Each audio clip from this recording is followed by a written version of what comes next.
I bring this meeting to order. Hello, I am the mayor for a day, Kaylee Nielsen, and yeah. Matt, yeah.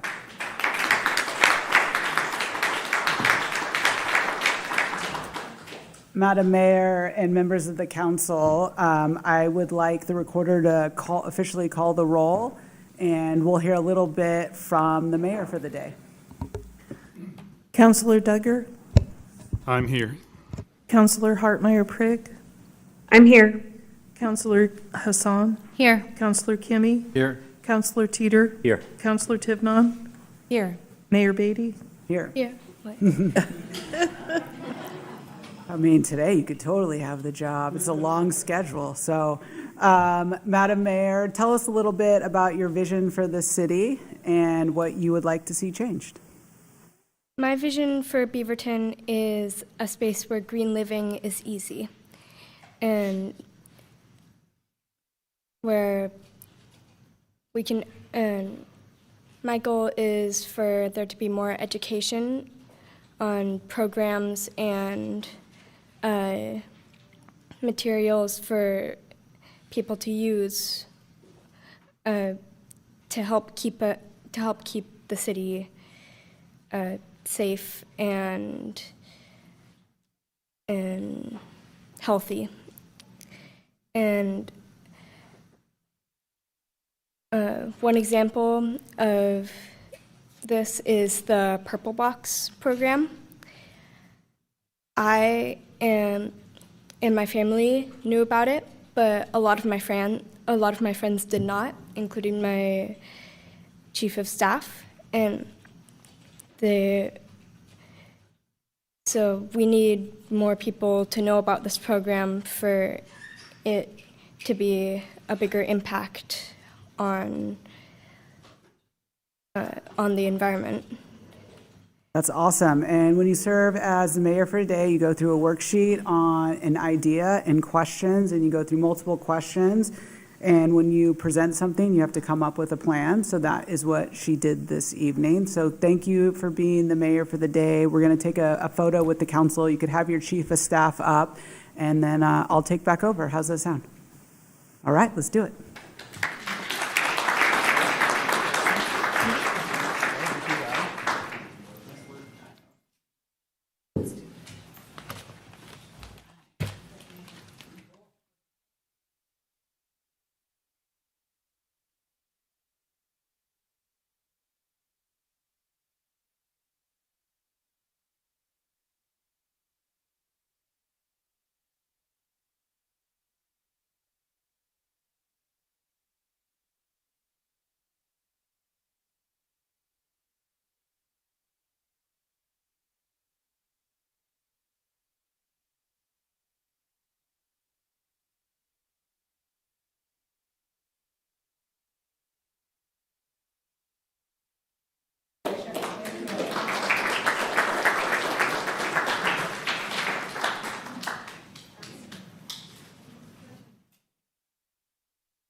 Okay, the third person, not the parent, taking a photo down there was the executive director of the Chamber of Commerce, who was a Girl Scout, in which I have on good authority two things.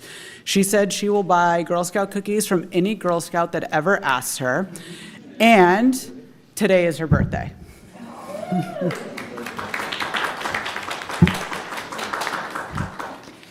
All right, Council, we have a lengthy agenda today. We are going to start with a proclamation. We'll have visitor comment, two presentations, an action item, city manager's report, a consent agenda, a public hearing on fees, three work sessions, and council items. All right. With that, we will start tonight with an award of appreciation for Jim McCreight. Jim McCreight has dedicated more than 3 decades to strengthening the city of Beaverton through exceptional civic leadership, volunteer service, and support for arts, culture, business, and community development. Whereas Jim Most recently served as the Executive Director of the Oregon Startup Center from 2020 to 2025, advancing Beaverton's innovation ecosystem and supporting entrepreneurs following early service as the board chair from 2004 to 2007. Whereas Jim co-founded the Beaverton Arts Foundation in 1999 and played a pivotal role in establishing and sustaining the Patricia Resource Center for the Arts, serving as board chair for 17 years and as a board member for 24 years.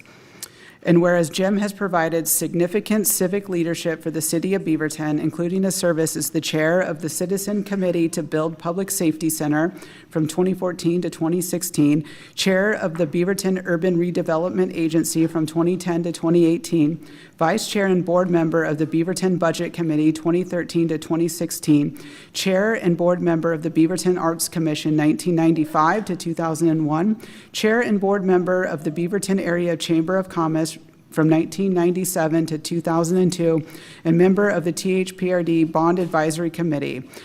And whereas Jim has enriched the arts, culture, landscape throughout Oregon and beyond through his years of distinguished service, including as the president and board member of the Mary Hill Museum of Arts from 1995 to present, past trustee and treasurer and finance committee member of the High Desert Museum, patron and volunteer with the Portland Art Museum, and past president and chair of the National Museum Trustee Association and past chair of Washington County Museum. And whereas Jim's leadership, generosity, and commitment to public service has left a lasting legacy that will continue to benefit Beaverton and the region for generations. Now for the city of Beaverton City Council expresses its deep appreciation to Jim McCreight for his extraordinary and enduring contributions to the city of Beaverton and honors him for his lifetime of service of arts, civic engagement, and community progress.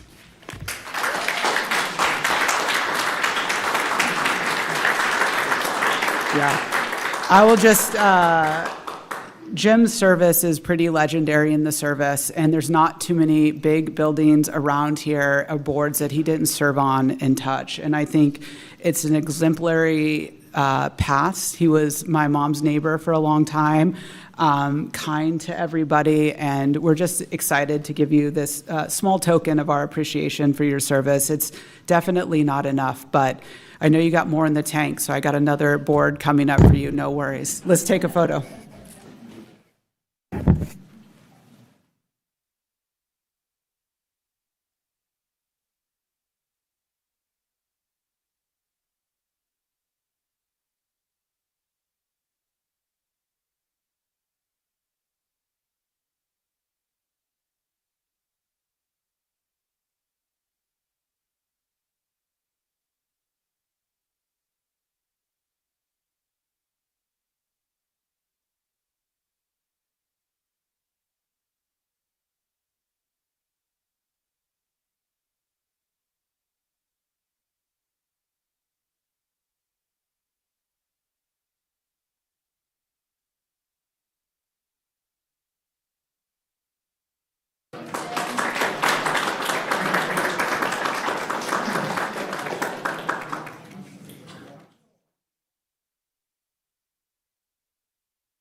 All right, tonight's next order of business is public comment. As a reminder, public comment is an essential part of local government business and essential to the City Council.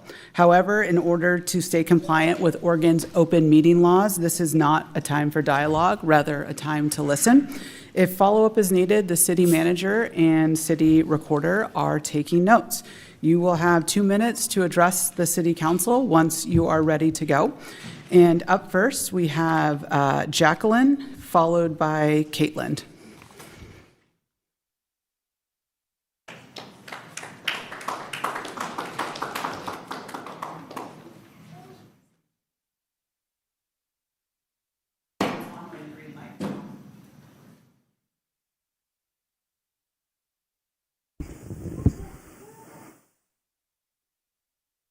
All right. We have someone joining us from Ensenada, Mexico for this meeting, who I'm speaking on behalf of tonight. I'm ready. On October 29th, my employee, Jaden Hernandez, received a phone call from her husband letting her know that he had been detained by ICE. While Jaden and I worked our normal shift that morning, masked men in plain clothes waited until her husband, Tony, was leaving for work, violently pulled him from his work truck, pointed a gun at him, and loudly proclaimed, "We don't effing want you in our country." This happened in a parking lot of an apartment complex here in Beaverton. There were no witnesses and no video footage of the violent assault. Tony is a Beaverton small business owner, and Jaden was months away from opening her own coffee company here in Beaverton. They are kind, hardworking Beaverton community members, the very ones that make our community here so great. But now, they are no longer here, with Jaden having to sell everything they own and move to Mexico in order to reunite with her husband again.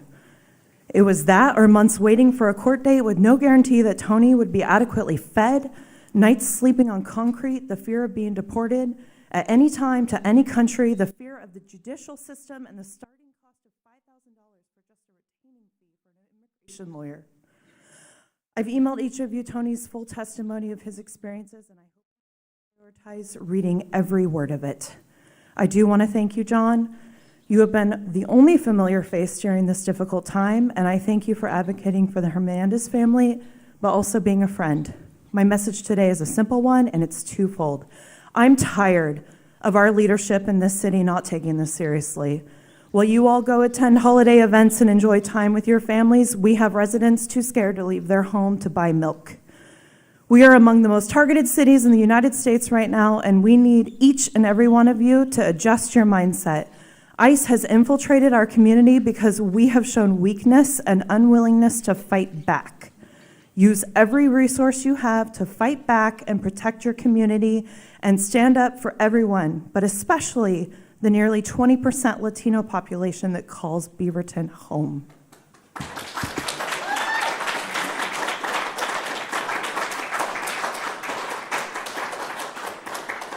Caitlin and Amber's on deck.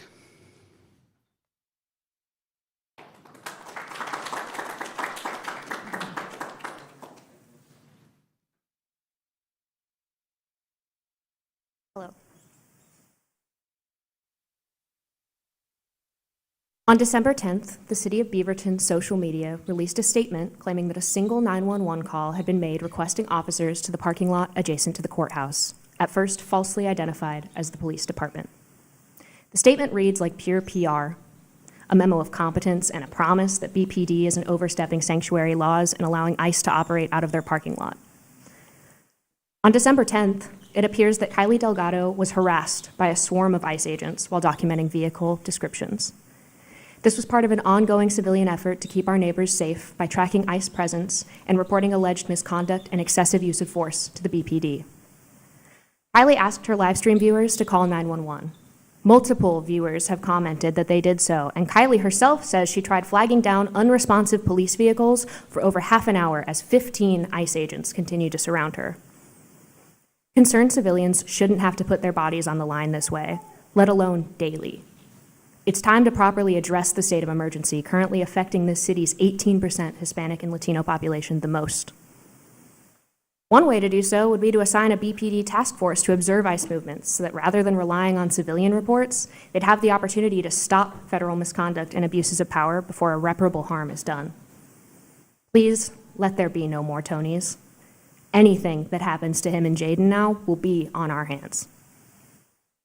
A further solution would be to establish a civilian review board to look over police body cam footage and footage from witnesses like Kylie so reports of illegal behavior can be documented and investigated and law enforcement can be held accountable for the rampant and ongoing federal terrorism across the nation.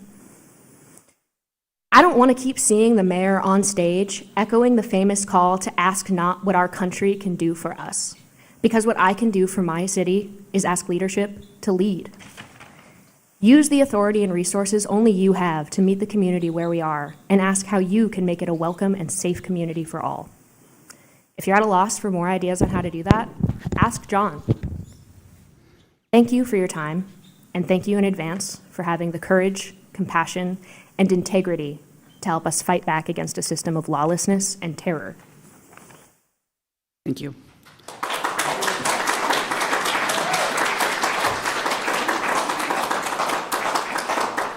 Amber? Klein? Evelyn?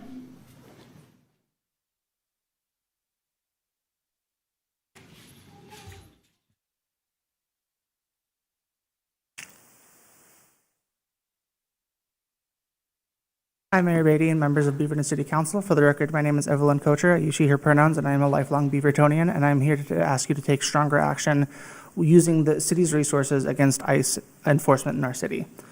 I am very grateful for the actions of Councillor Hartmeyer-Prigg and Councillor Hassan during the City Council meeting a month ago to unanimously pass 4 badly needed resolutions to protect Beavertonians in this moment. However, according to PERC statistics, in the month of November alone, 130 individuals were kidnapped here in Washington County, with over half of them right here in Beaverton, meaning that over the last month, we have lost 2 Beavertonians every single day to violence from our federal government. I'm sure that city staff will agree that time that they spend on these issues, as thoroughly compiled for analysis in Agenda Bill 25205, is time well spent if it allows even one person to stay here in Beaverton in their home with their family.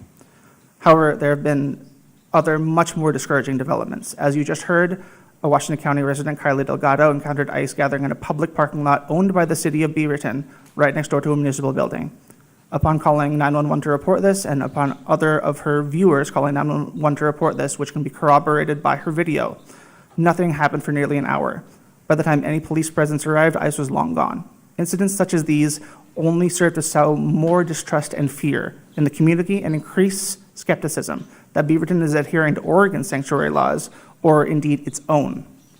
Furthermore, FAQs containing instructions for City of Beaverton staff about how to interact with ICE state not to film their activities, which is a protected right here in Oregon and in the United States at large, due to ICE illegally perceiving such activity as interference. Gratuitous language was also in those FAQs, stating that helping someone escape or hide from federal officers, and stating that that is illegal. That is a sweeping mischaracterization at best, especially when immigration officers frequently do not show judicial warrants and are almost never carrying out federal investigations. In plainer terms, I would like to think that I live in a city who would not cast out Anne Frank on the street. The actions of this past month are a good start. The emergency declaration states that the city will coordinate the response to and the recovery from immigration enforcement, that it will assist community-based organizations, that it will reach out to and support local employers who have been affected by this, and that it will be a resource for adversely affected communities. I look forward to seeing measurable action from this council that proves that the city will live up to these noble goals to protect our immigrant neighbors and family. Thank you.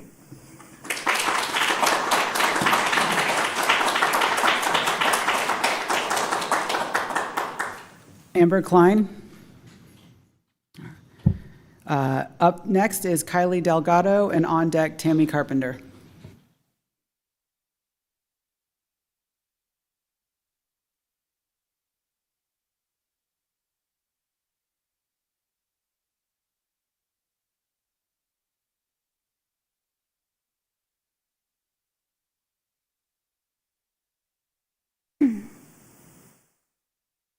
Hello, my name is Kylie Delgado. On December 10th, I witnessed two suspicious vehicles make a U-turn in the middle of the road and pull into the Beaverton City Courthouse back parking lot.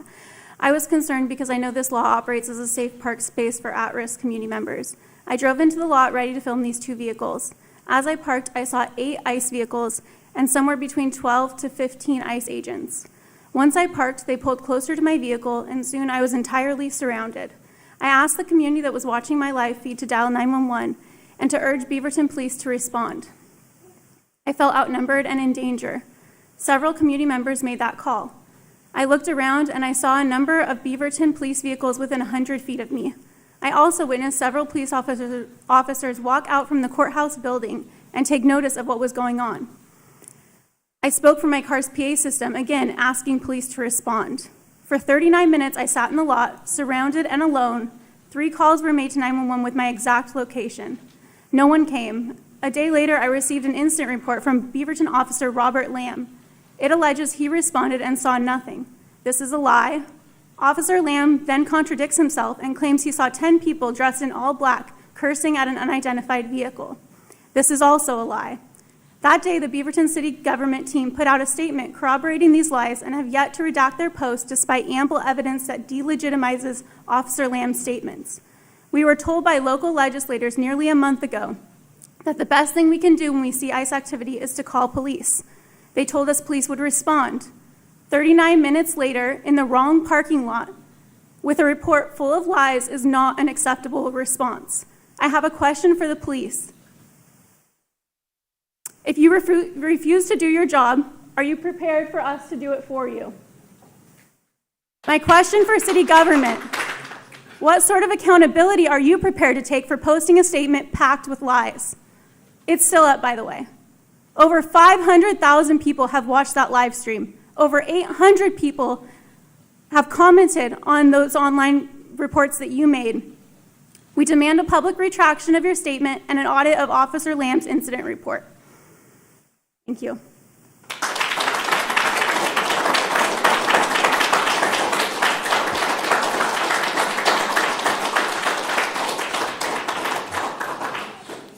On deck is Jessica McBride.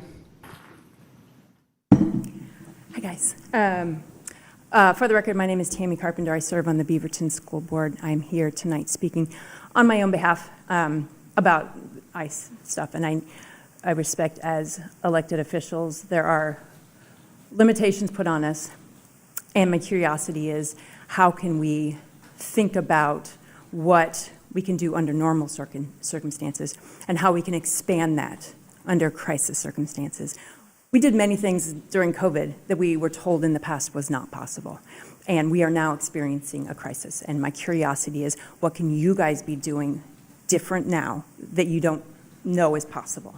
One concerning question I have is around the SROs, the police in our schools. I've mentioned to a couple of you some of my concerns, and so just share them with you right now. I asked an SRO a couple months ago what he would do when I showed up at our school. He did not have an answer. He actually just looked shocked, as if that idea had never crossed his mind. So my curiosity for you guys is there an ability to develop protocols for our SROs so that we can enforce our sanctuary status as schools? Additionally, this same SRO is telling our students that they'll be safe, they just need to tell ICE the truth. That's contrary to everything that our civil rights organizations are telling us to do in this moment. So my curiosity is, are you able to engage with your SROs in this moment to help us and the school district maintain our status as sanctuary schools and keep our students and community as safe as possible? Really quickly before, in the last 10 seconds, I'm hopeful as electeds we can potentially have a little bit of a ad hoc committee, maybe 2 or 3 city councilors, 2 or 3 school board members, maybe some members of the Parks Department, where we can come together and talk about how we can work together as elected officials to do as much as possible in this moment to keep our community safe. Thank you so much.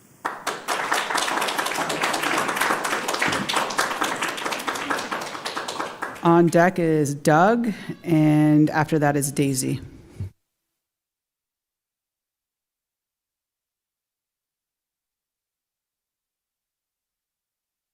Hello, good evening, Mayor Beatty and City Council.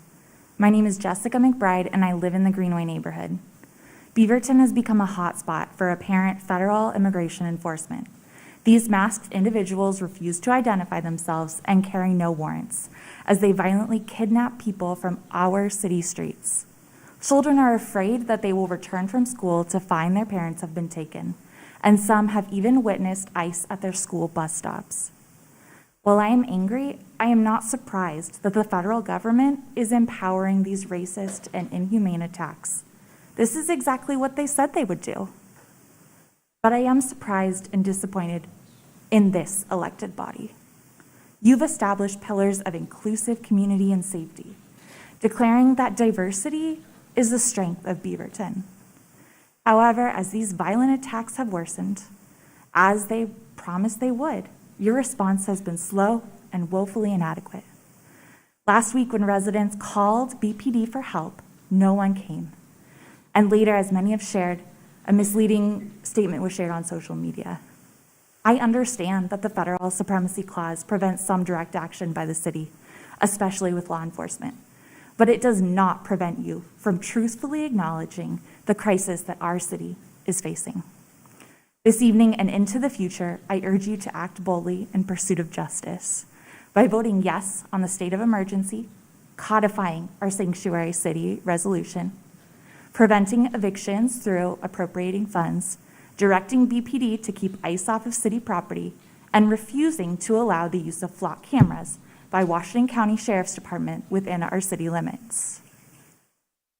Do not show yourself to be more devoted to order than to justice, to quote Dr. King. You have both the opportunity and responsibility to protect all of our communities. When you stand up, Beaverton will be behind you.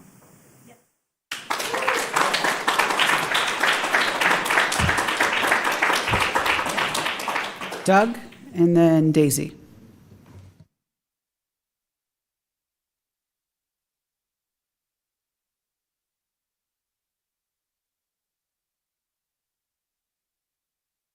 Good evening, Council.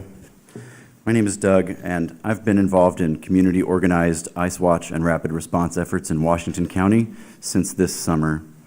In that time, I have easily responded to over 100 calls of reported sightings of ICE in our community. On these calls, I've seen unmarked ICE vehicles run red lights, make illegal U-turns, cut off other drivers, make unsafe lane changes, nearly run other drivers off the road, and frequently switch license plates or not use license plates at all. Many local government bodies have emphasized that they have no jurisdiction over federal agents. But do we not have traffic laws in our city? Are those not to be enforced? I've had federal agents yelling at me that I'm impeding an investigation simply by filming them as they sit in a parked car on a public road in a neighborhood. I've seen people loaded into vans in shackles. I've seen cars abandoned on the side of the road with their windows shattered. We've seen so many hundreds of our neighbors taken from us.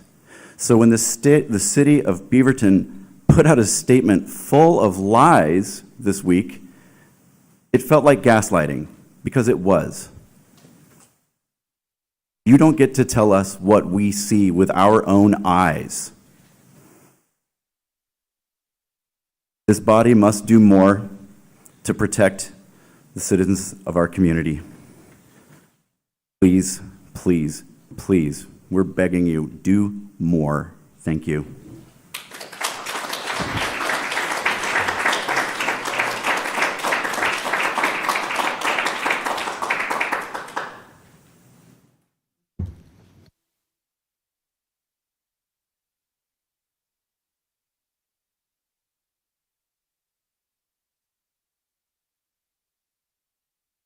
Good evening. My name is Daisy Bautista. I'm a 14-year-old, and I came here to talk about what recently has been happening in our community. Many people have gotten detained and treated both aggressively and unfairly.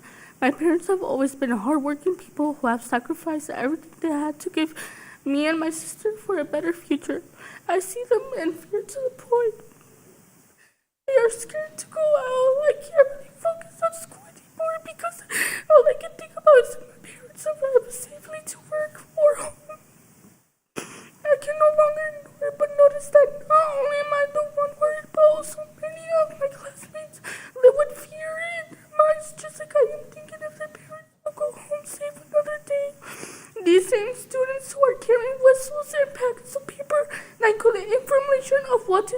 ICE is near you, who have also recently participated in the students' walkout on December the 8th.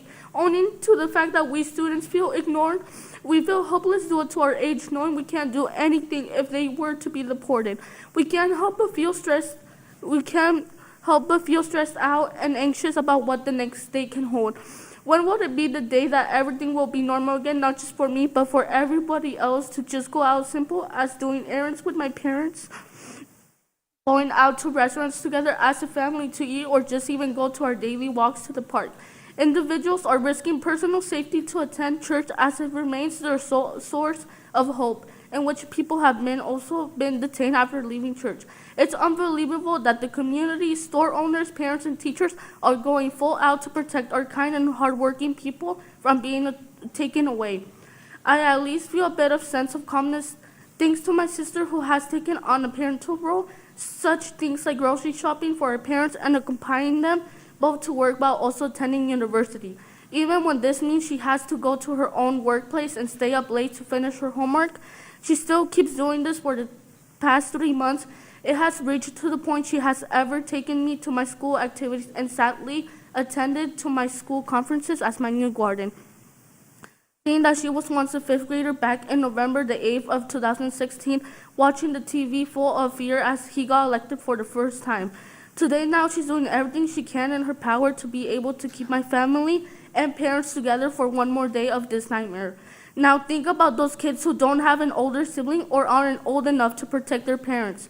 As like my parents, there are many others who have unfortunately weren't able to properly say goodbye to their parents who passed away back home. They had sacrificed to suffer and sacrificed from not being able to see them on last time, wanting to go back but being held back because they have been told by their own parents to remain here and not come back because they have their own home and family here in the United States. Now many of those are being transported back who have not touched the land in the past of 20 years or more, without knowing what their next step would be now that their parents are no longer alive, and be able to be welcomed home again in where they first grew up and left behind for a better future for their kids. Now many of those kids have reached to become professional careers. Once I came back from the protests held at my school, I was told by a staff who asked us what they can do to help us during this situation. Me and other students said we want justice for the people who have been treated unfairly. I really want this to stop before more people are taken away and it affects the new young generation. We will remain strong and united as ever until this is over. Us as students won't remain quiet. We will keep raising our voices for those who can. Thank you.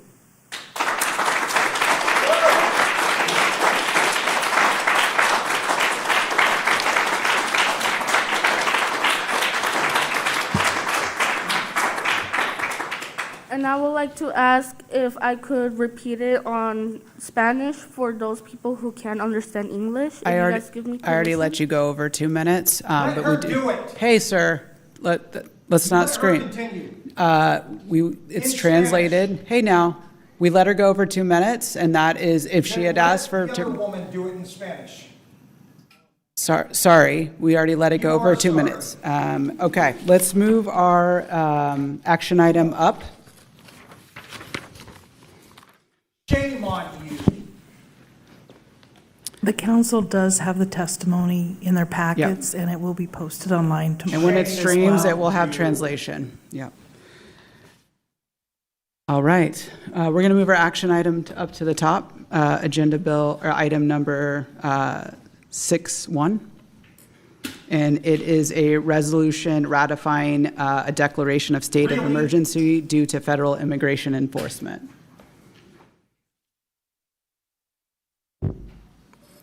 What's the pleasure of the council, Council President? I move. It's been moved by Council President. Do we have a second? Second. It's been seconded by Councilor Duggar. Is discussion on the motion?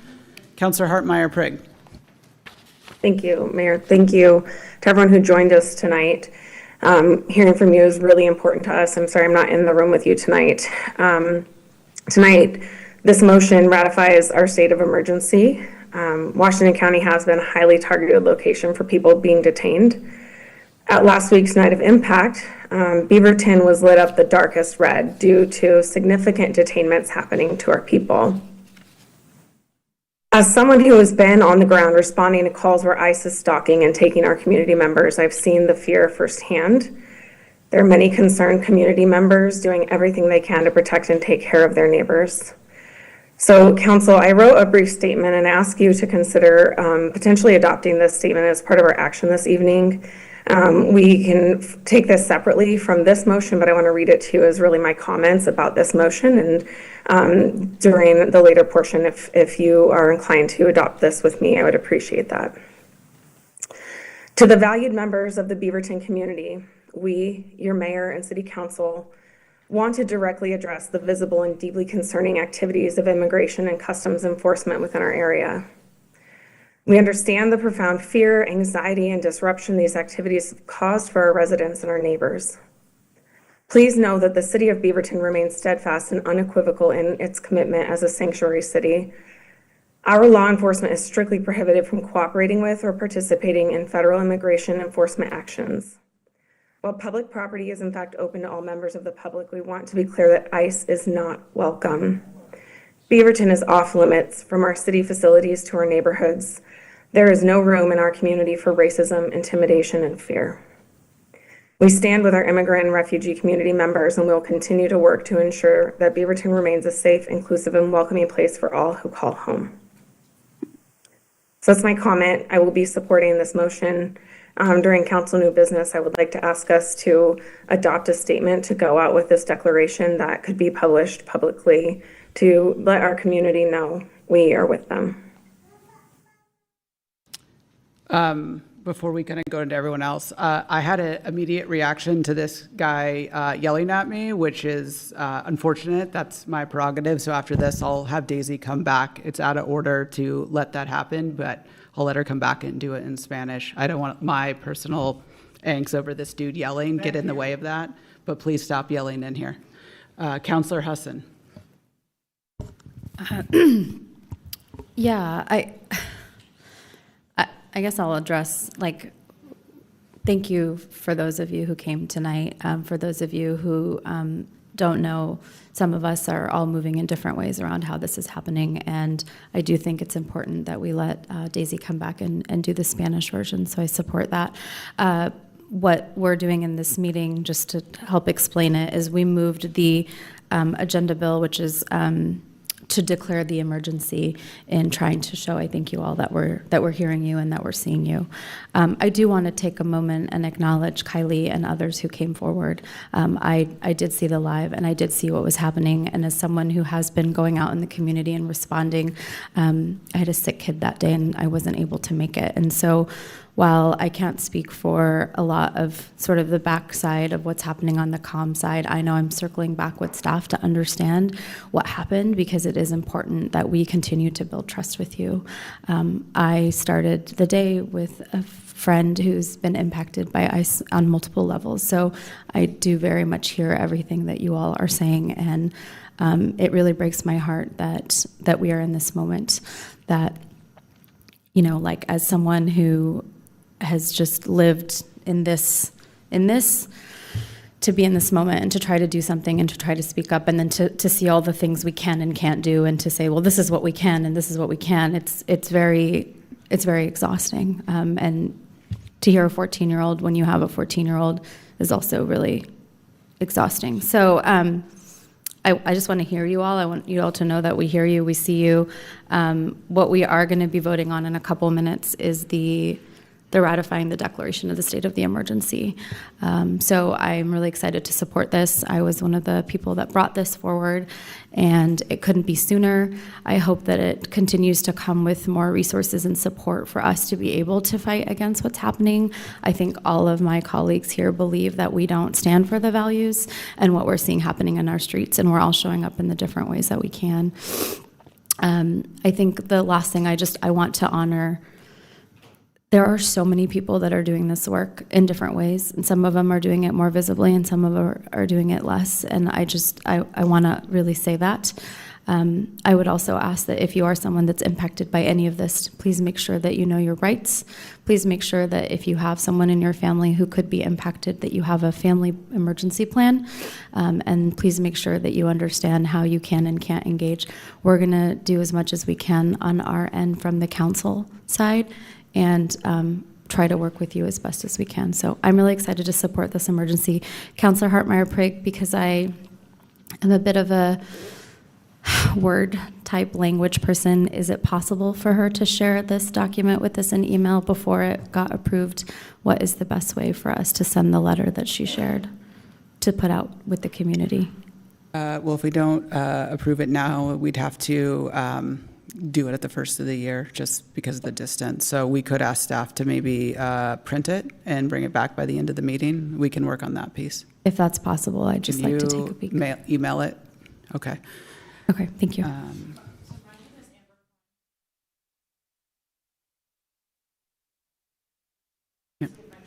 No, I'm sorry. I'm going to allow the repeat in Spanish, but that's, no, I'm going to let the student repeat in Spanish, but we'd already closed public comment and we had hit our max time. So I was, unfortunately, we could take your comment. I called you twice, and so we could have actually 3 times, but we'll take it via a written from you. Any other comments from the council? Yeah, please. Apologies, I'm a little under the weather right now, recovering from surgery. I think that council always kind of skirts this fine line between we don't want to just be performative, we want to have results, and this is a really challenging issue that cities across the country are grappling with and looking up parts of the Constitution that we frankly haven't really ever had to ponder before. And we want to make sure that when we say something, we're able to back it up with the power of the council and the power of the government and actually have results. And that's been something that has been elusive with this current crisis that we're facing. But you're right that you need to hear from us and that we won't tolerate this. My son's closest friends are living in fear. I know just from the walkout that he did at his high school here locally that students feel helpless in the situation or trying to exercise their voice in any way they can. So I appreciate all of you coming out tonight. This is the first step of what we're doing tonight. It is not the last. It is not the last time you'll hear from us, but continue to keep pushing us. It's very hard, I think, to be up here in this situation. None of us ran thinking that this would ever be anything that we would have to contemplate what the response would be. And it does take all of us to come up with what that is together. And we also need to hear from you on what you are seeing on the ground. So thank you. And thank you to my fellow councilors, Councillor Hassan and Councillor Hartmeyer-Prigg, for bringing it forward in a previous meeting. Looking forward to voting on it tonight. I'm happy to support tonight's emergency declaration. As the mayor, I've had to do a few of these, and they get harder every single time we do it, and the issues become harder and more complex. Local government doesn't always have the tools to address the situation we're in. I appreciate Dr. Carpenter's comments on thinking outside the box. A lot of us have been doing it. I think we all have roles to play in this fight against an authoritarianism government that is taking over. The city hosted filming. I encourage our communities to film interactions. I've asked the city manager to do an after-action review of Kylie Delgado's filming at our center. I think it's important for the council to understand the timeline and the response and WACA and the calls to the call center. So I think we all are going in real time. I echo Councillor Hassan's comments that it's hard and we are trying, and I think we are stretching our levels on a lot of things, and we're going to continue to do it as we move forward. A lot of tables are set, and all 7 of us play different roles in those seats. The community members play different roles, and I appreciate everyone coming today and talking to us. It's not easy to come and voice your opinion in a public setting and putting yourself out there, and so I appreciate everyone that did that. Will the recorder, when she comes back, call the roll? And then after that, we'll have Daisy back up. I just have a DoorDash. Okay. Yes? So thank you to everybody who came and gave some comment today. I know we are all feeling a lot of pain and heartache over what's been happening. I do want to echo some of the comments from my colleagues here.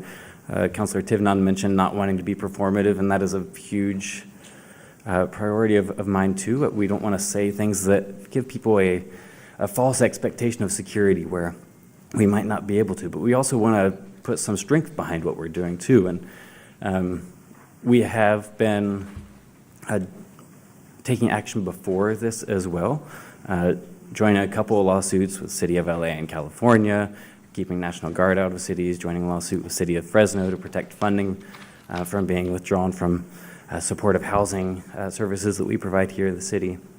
And we're going to keep doing things like that. We are also talking later about codifying our sanctuary city status and reviewing our data security privacy protection measures with the courts specifically. So making sure that when we take in people's data, we are protecting it from being used for nefarious purposes, and making sure that the companies that we work with are not sharing people's data.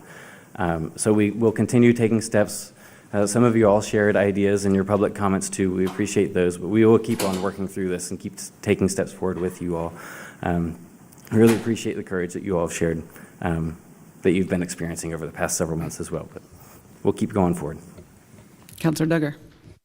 Yeah, I won't add a lot. I mean, I think my colleagues have nailed it, except that I will say, I'm going to highlight again the non-performative part. Like, I don't want to harm communities.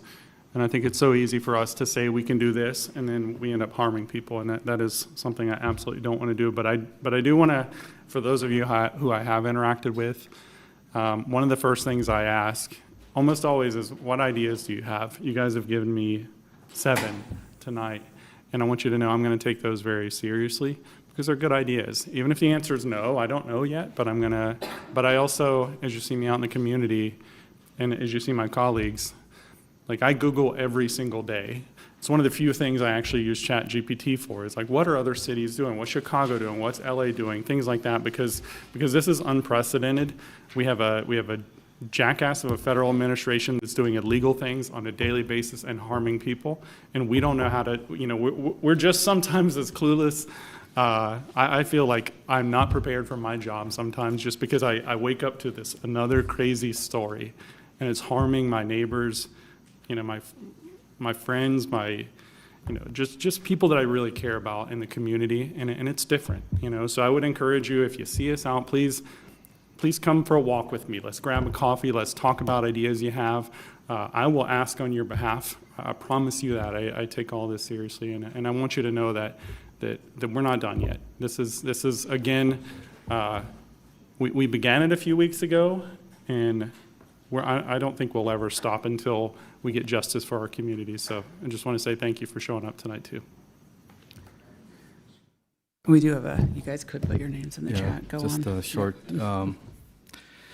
as someone who is actually an immigrant and a refugee of war, and somebody who carries a passport with me all the time, it is not performative, and everything that you do out there, we appreciate it. But at the same time, our community cannot be out there, and it is a difficult time. But one thing I can promise you is that all 7 of us work diligently trying to figure out a way to protect Beavertonians. It seems like we are not doing anything, but we are every day, every meeting, there's a conversation, but it's moving slowly, and everybody's trying to figure it out. But I can assure you, inside from this side of the podium or dais, we are trying to do our best. So that's one thing I can promise you. Thank you.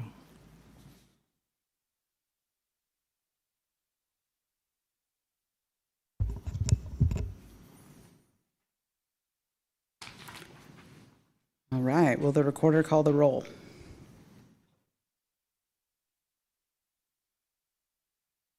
Yeah. Yes. That's why we're just, yeah. Sorry about that. I didn't have the microphone on. Counselor Hartmeyer-Prigg? Yes. Counselor Hassan? Yes. Counselor Kimmy? Yes. Counselor Teeter? Yes. Counselor Tivnon? Yes. Mayor Beatty? Yes. 7 yes, 0 no, motion carries.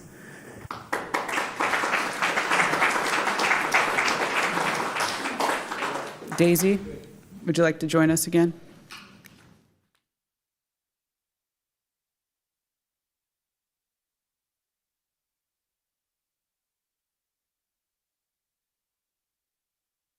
Daisy, before you start, I want to apologize. I was wrapped up in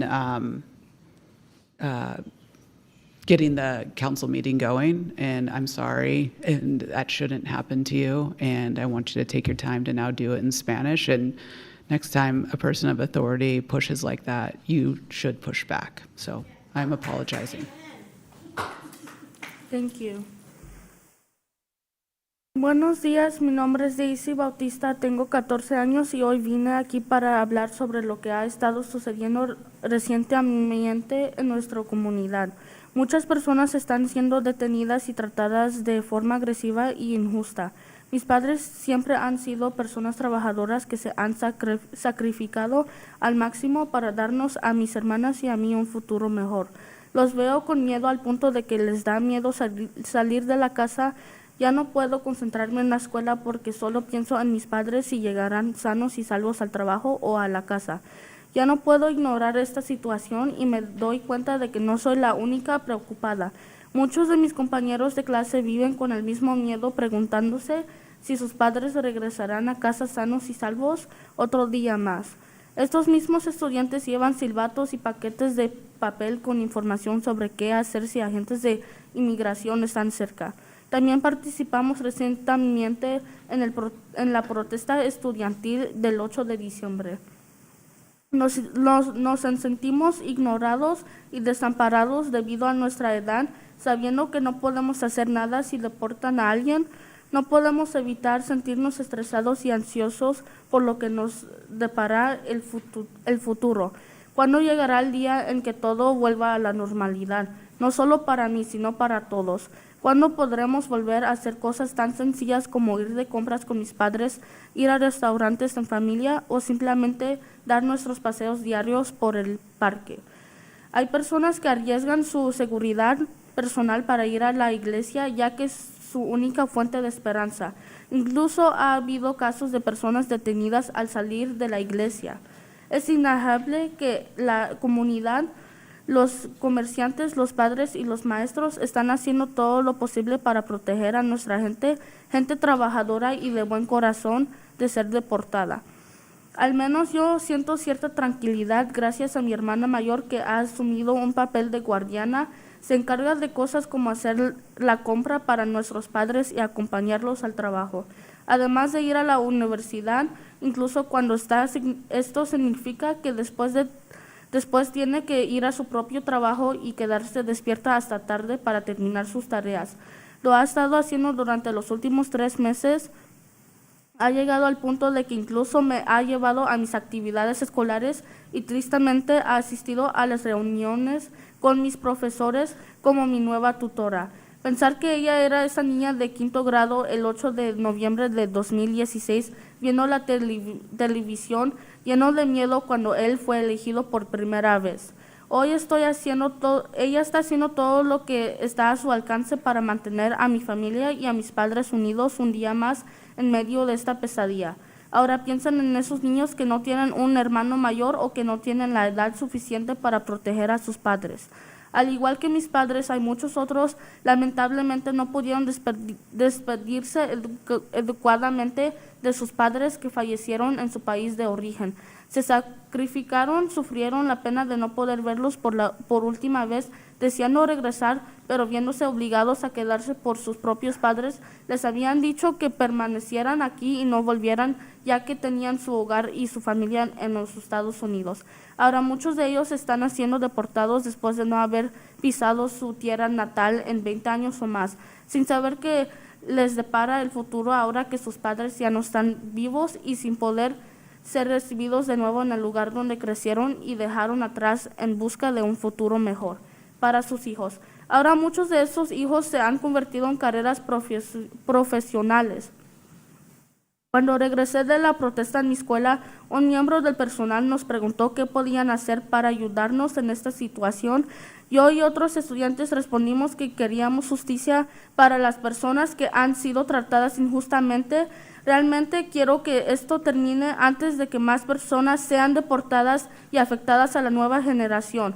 Nos mantendremos fuertes y unidos como siempre hasta que esto termine. Como estudiantes y nueva generación no nos quedaremos callados, seguiremos alzando la voz por quien no puede hacerlos. Gracias.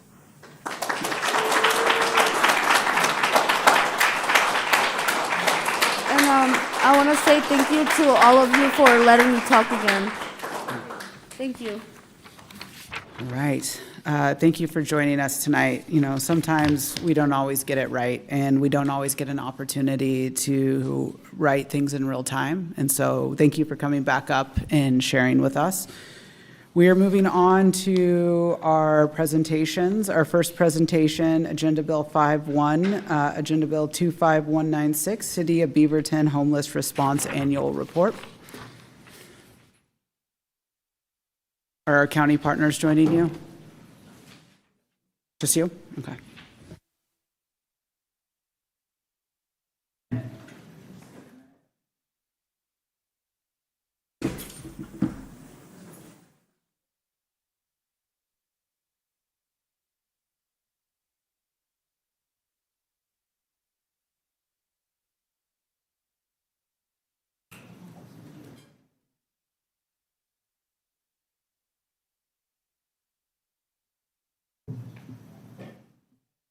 Please.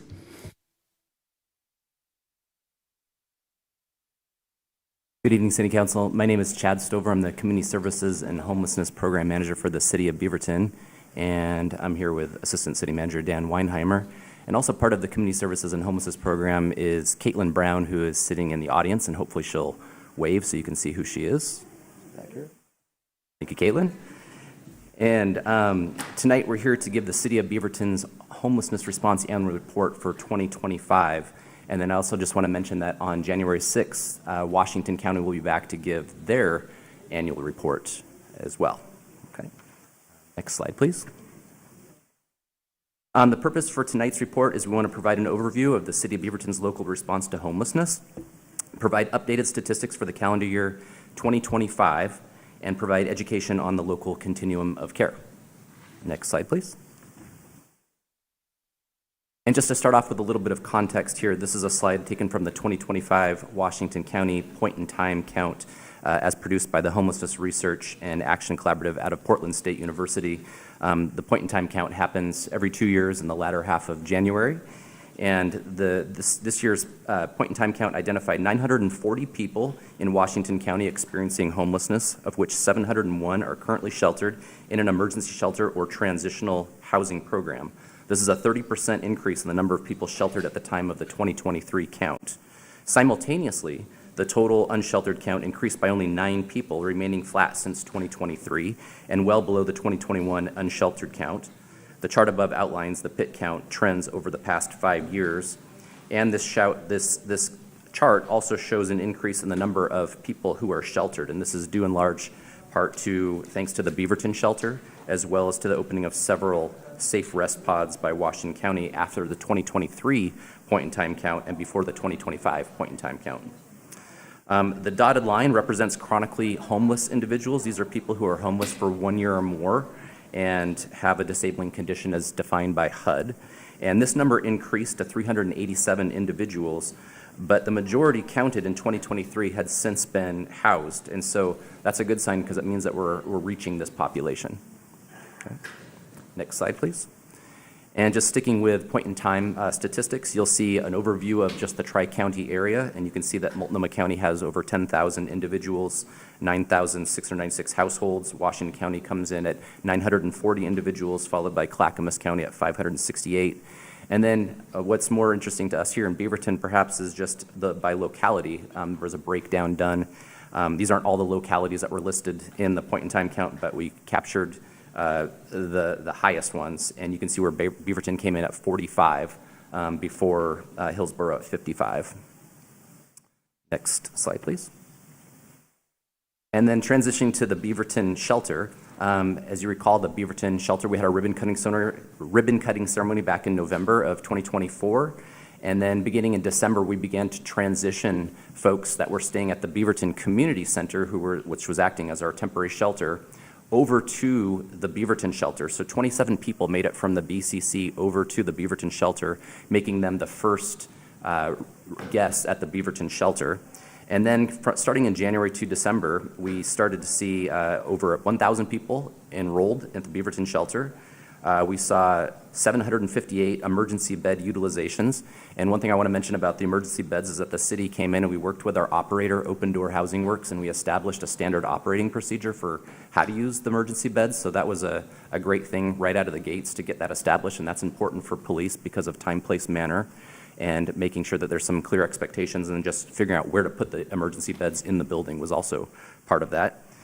We moved 51 households to permanent housing. There were 117 pets. We saw 514 people utilize the coordinated care space. And then we had 2 good neighbor agreement related grievances.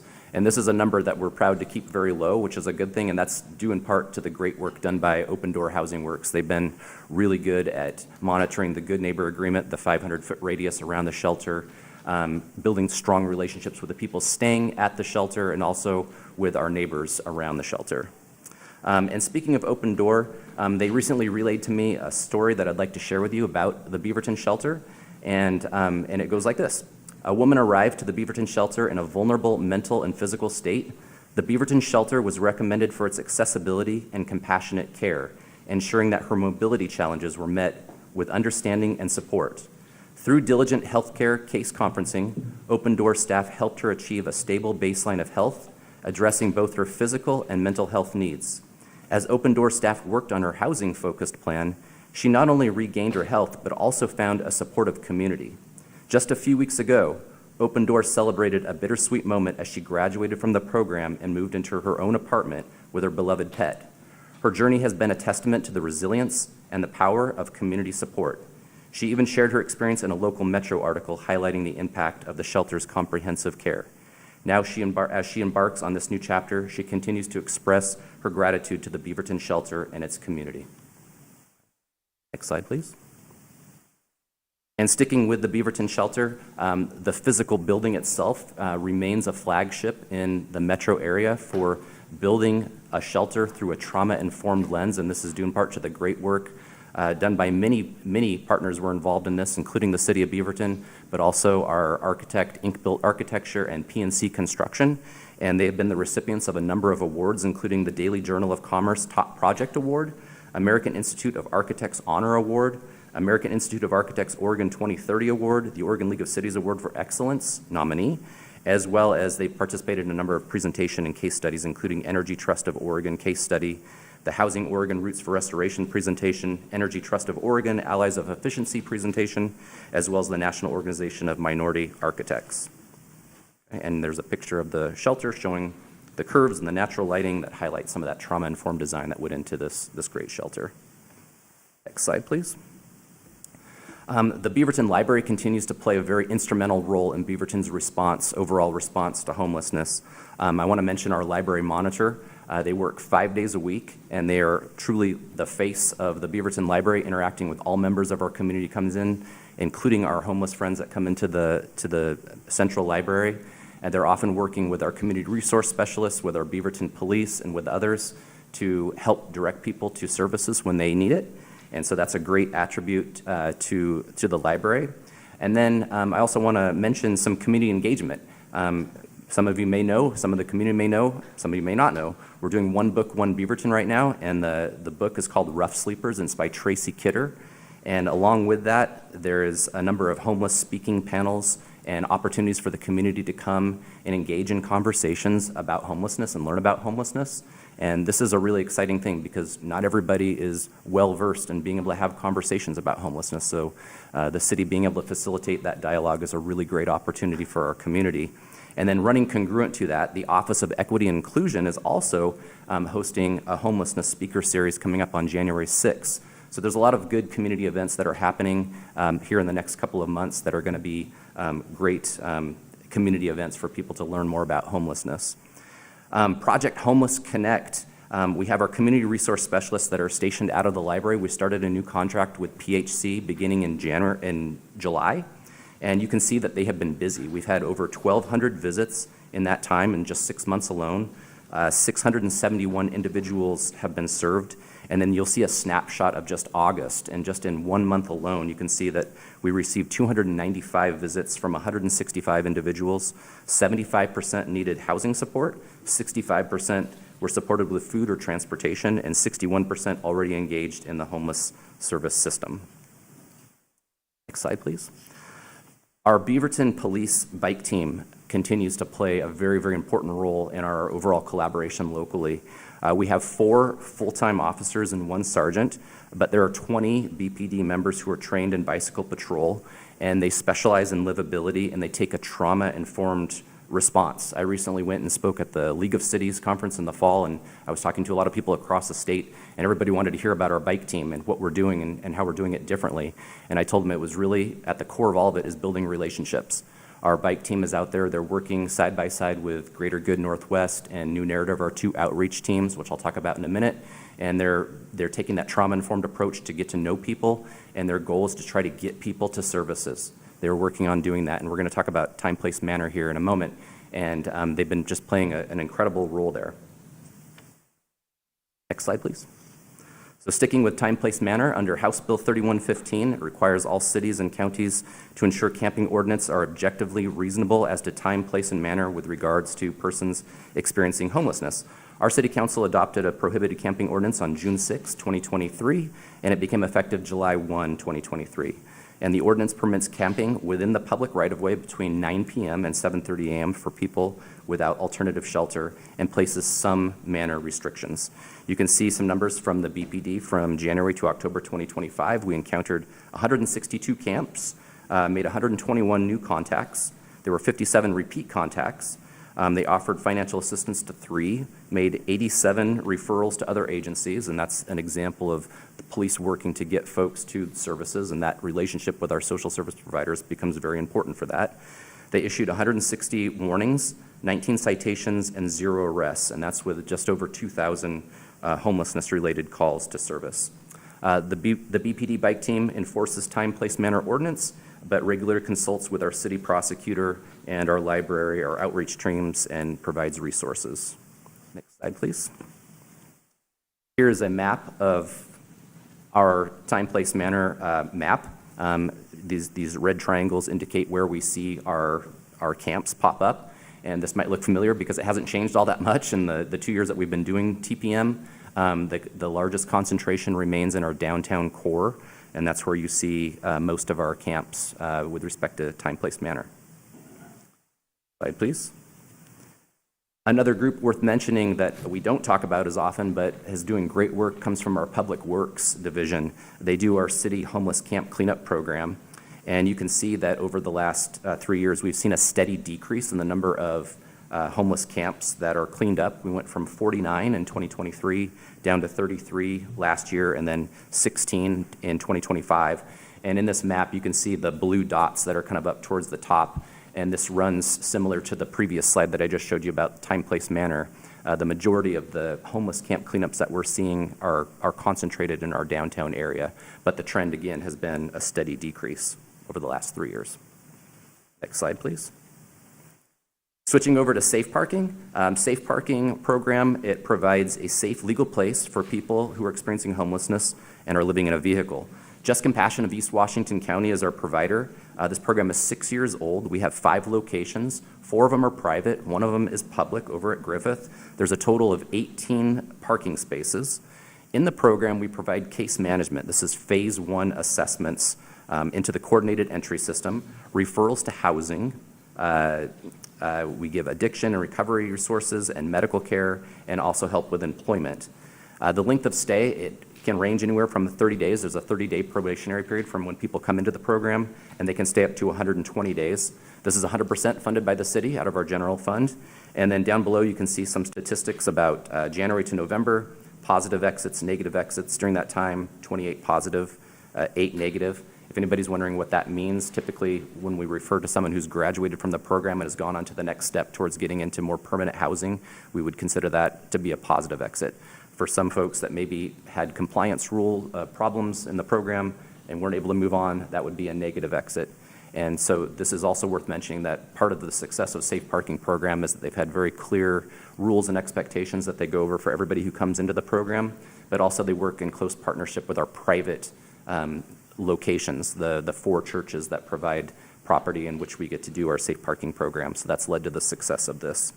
And then with that, recently Just Compassion of East Washington County also shared a story that I would like to share with you as well about a family recently at our Safe Parking. A family of 4 had been living in their vehicle for an extended period of time after losing their housing, doing their best to stay strong each day. The father was also facing a serious health condition, adding even more strain to their situation. After being shuffled between resources that offered little stability, they found relief in the Safe Parking program. It provided them with a safe, consistent place to rest and have access to compassionate case management. With support, they were able to connect to healthcare, work toward long-term goals, and get on the family shelter wait list. When they finally moved into a shelter, it was a bittersweet goodbye to the place that had given them hope and stability during one of the hardest times in their lives. That came from Just Compassion. Next slide, please. Beaverton has played a very important role during times of inclement weather in the last 5 to 7 years and beyond. But during that time period in particular, the Beaverton Community Center, when we were using it as a temporary shelter, it also doubled, as you all know, as an overnight inclement weather shelter during periods of inclement weather. And this, even though I mentioned earlier that the BCC ended its time as a shelter at the end of December of 2024, but our intergovernmental agreement with Washington County to continue using the building as an overnight inclement weather shelter continued beyond that until September. That means that this last winter, in January, February of 2025, it was still active as an overnight inclement weather shelter. And it's a good thing it was, because during that time, we saw 16 overnight shelter activations during that time, in which we averaged 44 people and 4 pets per night. So Beaverton carried the majority of the people during periods of inclement weather compared to other cities around the county during that time. However, with the IGA ending at the end of September, going into this winter, we now do not have an overnight inclement weather shelter going into this winter. In addition to overnight sheltering during inclement weather, our library, again, has played a very important role. It doubles as a cooling center during the summertime and a warming center during the wintertime. During the summertime, in August, we had 4 episodes of cooling center activation at the library. And what that meant is from 6 p.m. to 9 p.m. in the atrium area, as well as the Kathy Stanton room, those areas got activated for cooling center purposes. And during those 4 nights in August, we averaged 13 people and 2 pets for each one of those events. Next slide, please. Our outreach programs are Greater Good Northwest, New Narrative. They cover the geography for Beaverton. And you can see that we have 168 people enrolled. And you can see the positive exits from the program for Greater Good Northwest. And there was 123 people enrolled for New Narrative. And you can see the positive exits from there. So New Narrative is new, but between them and Greater Good Northwest, they have split the geography. So they're the ones that are out on all kinds of weather and during inclement weather overnight, going into all kinds of different places to find people wherever they may be, and they might be the only point of contact to get folks into services. And so we're very grateful to Greater Good Northwest and New Narrative. We also have a victim services program in the Beaverton Police Department. Not many people know this, but there's 24 across the state, 3 in Washington County, 1 here at the Beaverton Police Department. And she does incredible work working with folks that are in very vulnerable places, but also she ends up interacting with a lot of our homeless population as well. And so she plays an incredible role. The Behavioral Health Court worked with 24 people to find housing, and 14 may enter by the end of the year. And then also the Center for Mediation and Dialogue is working more upstream on this, and they're playing an important role by doing eviction prevention and housing mediation. They received 400 calls in this last year from tenants and landlords providing referrals and coaching, and they opened 106 mediation cases. These groups and others, they come together once a month in our call by name committee, and this is a great place for us to collaborate and to work together, and that includes city staff, BPD, and the library as well. Slide, please. With all of these changes happening and shelter opening and maybe access centers coming about, it changes the dialogue a little bit from the way things were, and it requires all of us to collaborate more. And we had a chance to collaborate this last summer and fall when we saw some activity around Griffith Park, and just with the birth of the shelter, a new GNA boundary being drawn around, it changes the dialogue a little bit compared to the way things were in the past. And what that means is that we have to talk to each other more. Police and THPRD, Open Door Housing Works that runs the shelter, and our outreach workers, and we did just that. So Beaverton's really leading the way in terms of how do we collaborate internally across those different groups when we have different levels of jurisdiction that are happening. And I can't stress enough how important it is to build that trust and that relationship between our officers and our shelter staff and our outreach workers. And we've been doing that. And so that's been a really positive thing that we started doing in the last year. And we have more coming up in the next year. And with that, I will say next slide and say thank you for listening. I had a whole lot more, but I cut it down because I knew we were busy tonight. That was cutting it down, Chad? It was cutting it down. Councillor Tivnon. A lot of things to report on, and thank you so much. It's exciting to get an annual report on this now. Like, let's start the benchmarks. I had two questions that came to mind as you were giving your presentation, and the first one is aptly about what you were just talking about, that communication and collaboration. I remember when we were doing all of the extensive studies around where to put this, we're also looking at some norms that were, at the time, just kind of standard practice throughout the region.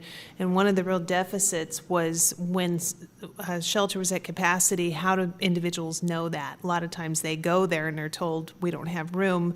But the shelter itself wasn't really in a good position to be able to refer them to say this shelter does, or any ways to really effectively and in the moment communicate with other shelters. And part of that was just, the wherewithal, but other parts of it around privacy or HIPAA laws, like the information you can and can't share.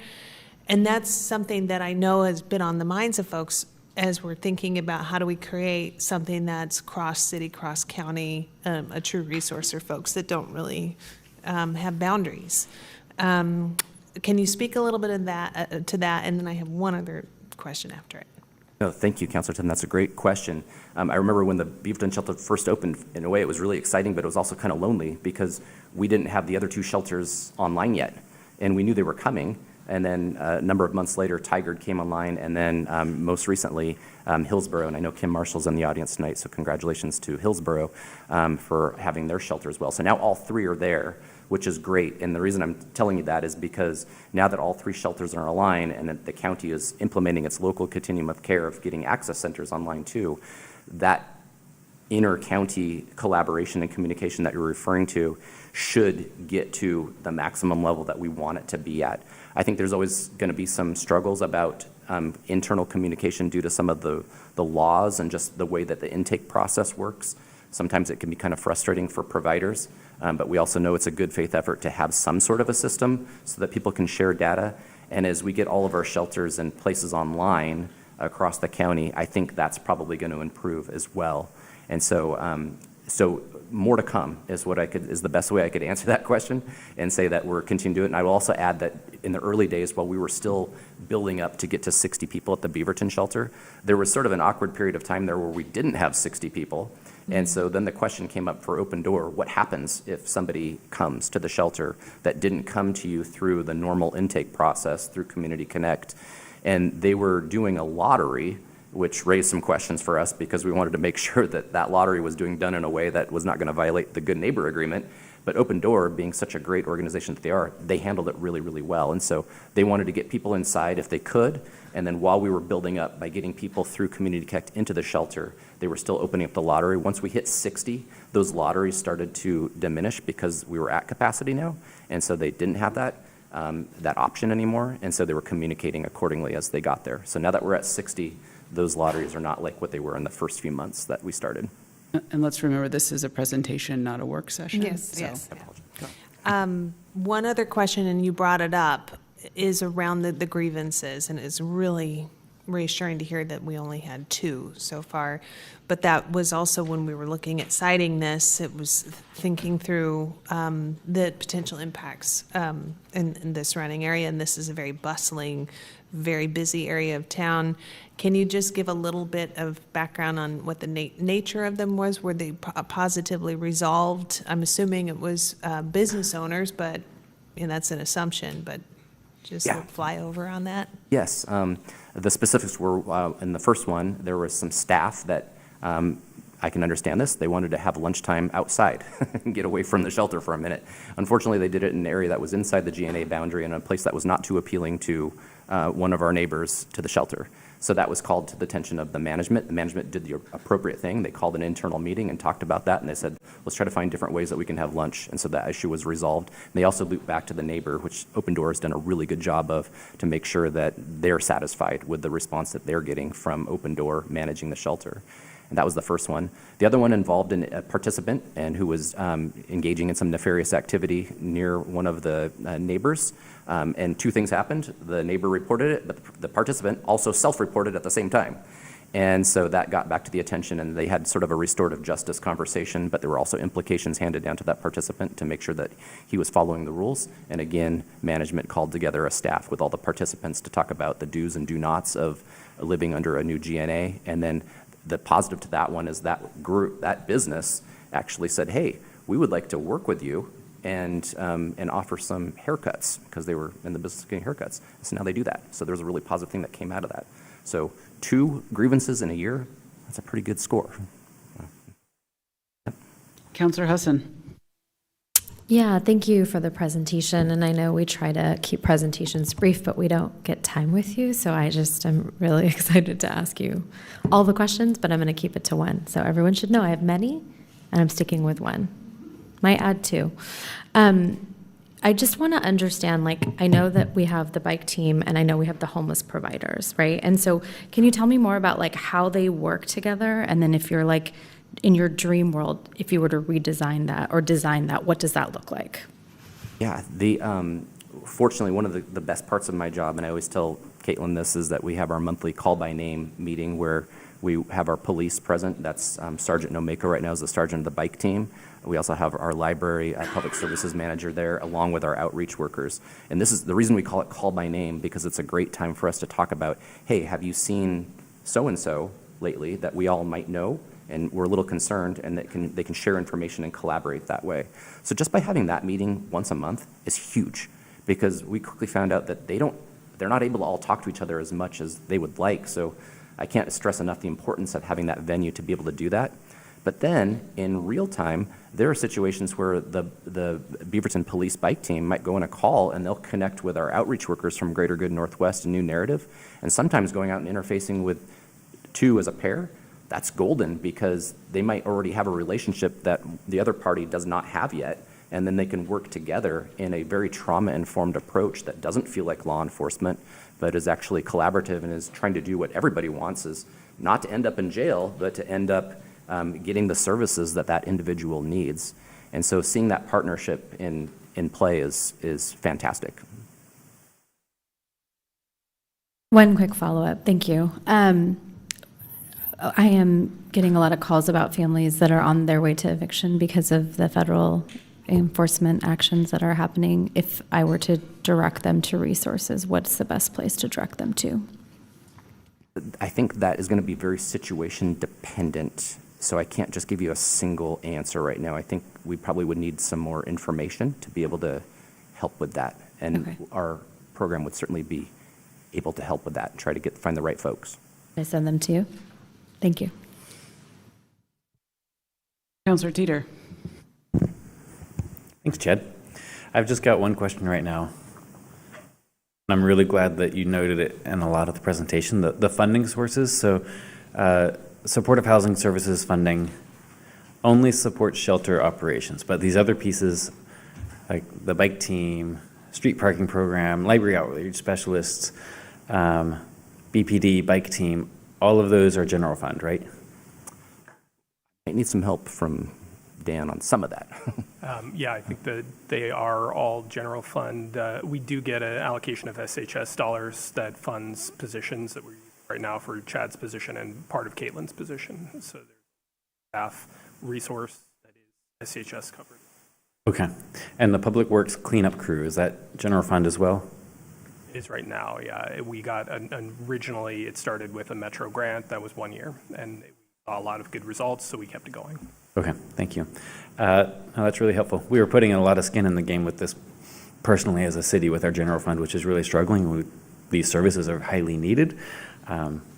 So I appreciate the work that you and the team are doing with leveraging the supportive housing services funding to help do it. Thank you, Councilor Taylor.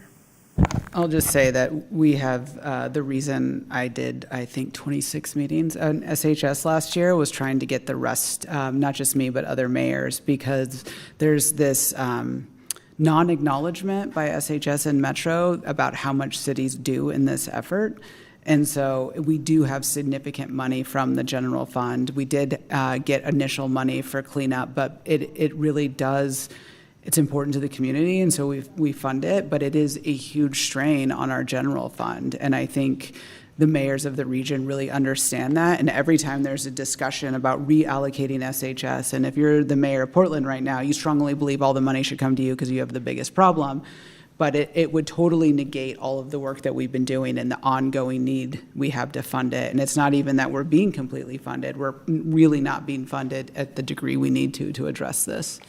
Councilor Duggar. Thanks, Chad. As I was prepping for this, I was thinking back to our original conversation around the shelter and siding it. And I think you might have had the question, but I could be remembering that wrong, around like the actual physical location of the shelter presented some pedestrian issues that we were concerned about, and I did not see those addressed. So over the last year of operating, have we seen any increase in pedestrian accidents or anything that we need to be aware of that came to fruition or lesson learned? And if you don't have an answer, that's okay. Like we can talk about it another time, but I'm just curious.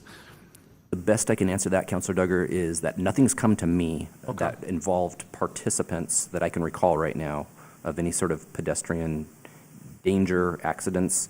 One thing that I will tell you is that with respect to the GNA boundary that runs in a 500-foot radius around the shelter, it's kind of awkward because it slices through Griffith Park over here, but then it goes across Beaverton Hillsdale Highway, and then it goes across 217. So it covers some interesting ground. The open door staff, they actually go out on scooters, and they're able to patrol the whole area. And so they themselves are in a little bit of a dicey situation, but they haven't reported anything to me that I'm aware of in terms of an accident or any problems that way. Okay, yeah, no, I'm just curious because that's always been on my mind, so thank you.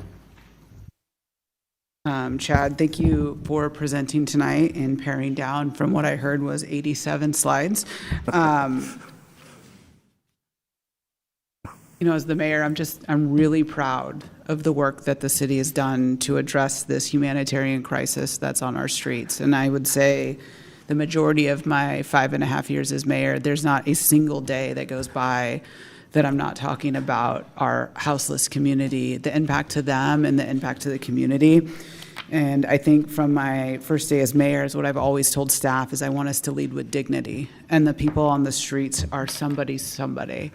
And your team has just done such a wonderful job in doing that in situations that were not easy. I mean, I think the worst day of my life as the mayor was the accident when someone lit themselves on fire outside of the shelter. And every day I had to come to work and think about how we were going to address that. And we've had a lot of outside resources. We've taken a lot of extraordinary measures. We have done things that I probably get 2 phone calls a week from other mayors asking, how are you that geographically close to Portland and it looks so dramatically different? And, you know, I think that we have addressed this crisis in a way that has highlighted the city's ability to do the best thing we can do and partnered with agencies at the same time. The amount of collaborating meetings that we have, and we don't always get it right. And we don't always make everyone in the community happy. But when Beaverton looks dramatically different this year than it did in 2022 or 2023. And so kudos to your team and the great work. And I can tell that you hang out with Kim Marshall because you are using her language and saying friends. It is something that I think changes people's perspective of interacting with people. And so when you adopt or co-opt other people's language, it shines through. And so Kim, that is your nod to what you're saying is working. I will say, I would direct community members to community action rather than Chad. He's doesn't work 24/7 and he might not answer a cell phone, but if he's committing to that, I would, but community action is kind of our clearinghouse that Washington County uses to make sure that people get to the right resources. But Chad is a great resource, and I hope you have your phone on 24/7 because Counselor Hassan is really going to connect you to community people. So with that, thank you for joining us this evening. Thank you, Mayor. Thank you, Council.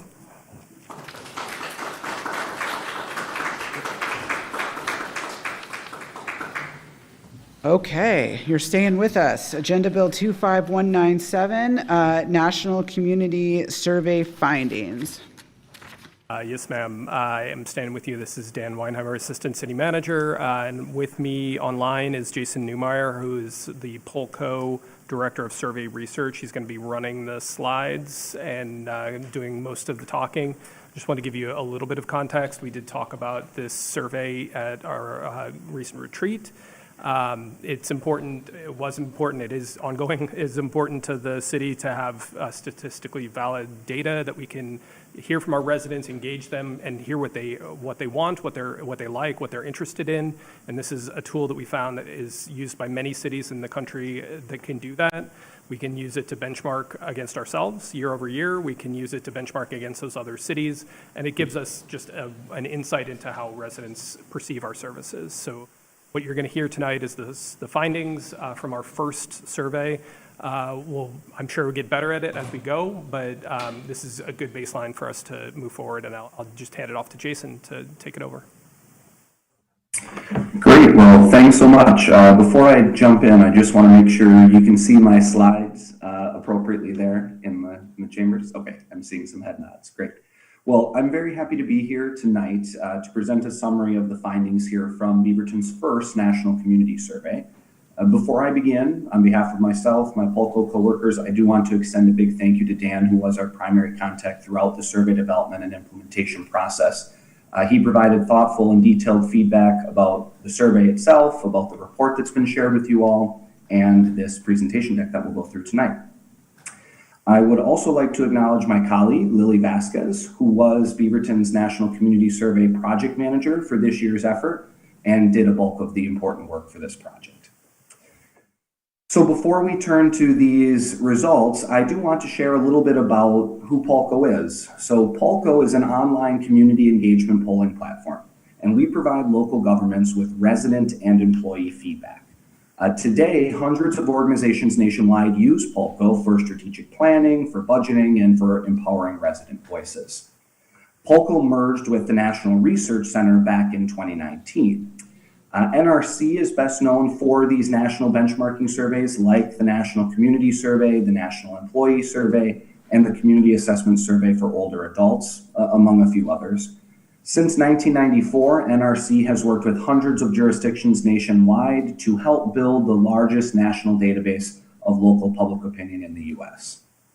You can also see on the slide here that Polco works closely with some other partners, including ICMA and the National League of Cities, as well as many other local government leaders like the Alliance for Innovation and the Engaged Local Government Leaders, ELGL. Now, before we turn to some of the specifics here, I do want to emphasize there are a variety of ways that the results that we're going to share tonight can be used, but most commonly the jurisdictions that we work with are going to use their survey data to monitor trends in resident opinion over time and to help inform their budgeting processes and their strategic planning. The results, as already hinted at before, allow you to benchmark your community's specific characteristics and services against other communities found in our national database. So the hope here tonight is that as these findings are presented, it's going to spur some ideas for where you might want to dig a little bit deeper. So the National Community Survey, or the NCS, is a standardized 5-page comprehensive survey, and it allows municipalities to assess resident opinion about their community and about their local government. The NCS focuses on the overall livability of Beaverton by categorizing survey questions into 10 main facets of community livability. You can see those 10 facets here on the slide. These facets have been identified through extensive survey research as those that are most impactful to residents' overall quality of life. The NCS, as you know, also includes items within each of these 10 facets to provide a full picture of how residents feel about their community. And finally, and I think maybe most importantly, these facets also tend to align with municipal departments, making it easy for city staff to quickly find the information that is most important to them in their work in the final report of results. So all households within Beaverton were eligible to participate in this first national community survey. A list of all households serving the zip codes of Beaverton was purchased based on the most up-to-date listings from the United States Postal Service. And then using the GIS boundary files provided by the city, addresses that were located outside of Beaverton's boundaries were removed from the potential list of households to survey. And from that smaller list, 3,000 addresses were selected to receive an invitation. The 3,000 randomly selected households received mailings beginning on July 18th, and the survey remained open for 8 weeks. The first mailing was a postcard inviting residents to participate in the survey online. The next mailing contained a cover letter with instructions, the 5-page survey questionnaire, and a postage-paid return envelope. Both the postcard and the cover letter included a web link to give residents the opportunity to respond to the survey online.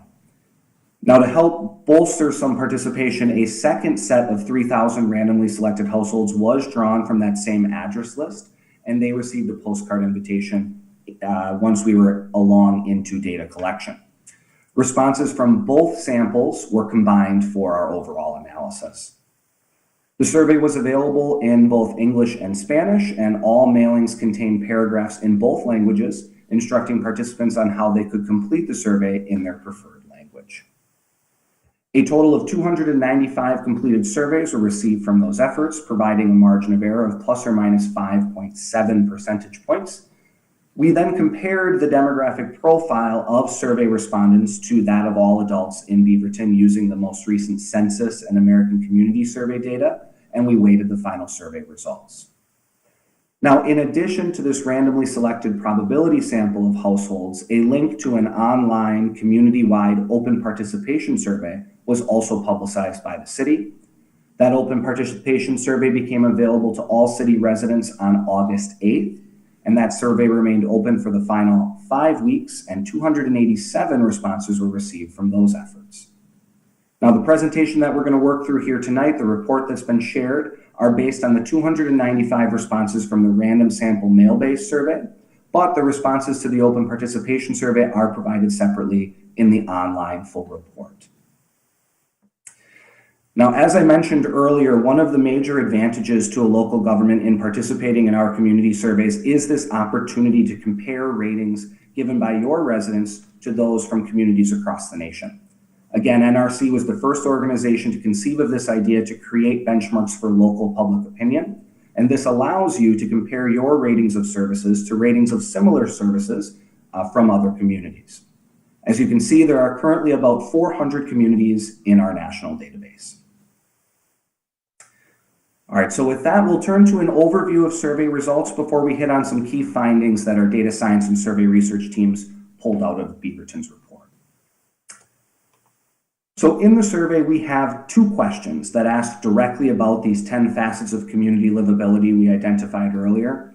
The first asks residents to rate the quality of each of these 10 facets, and you can see the resulting comparison to the national benchmark here in the shading on the chart.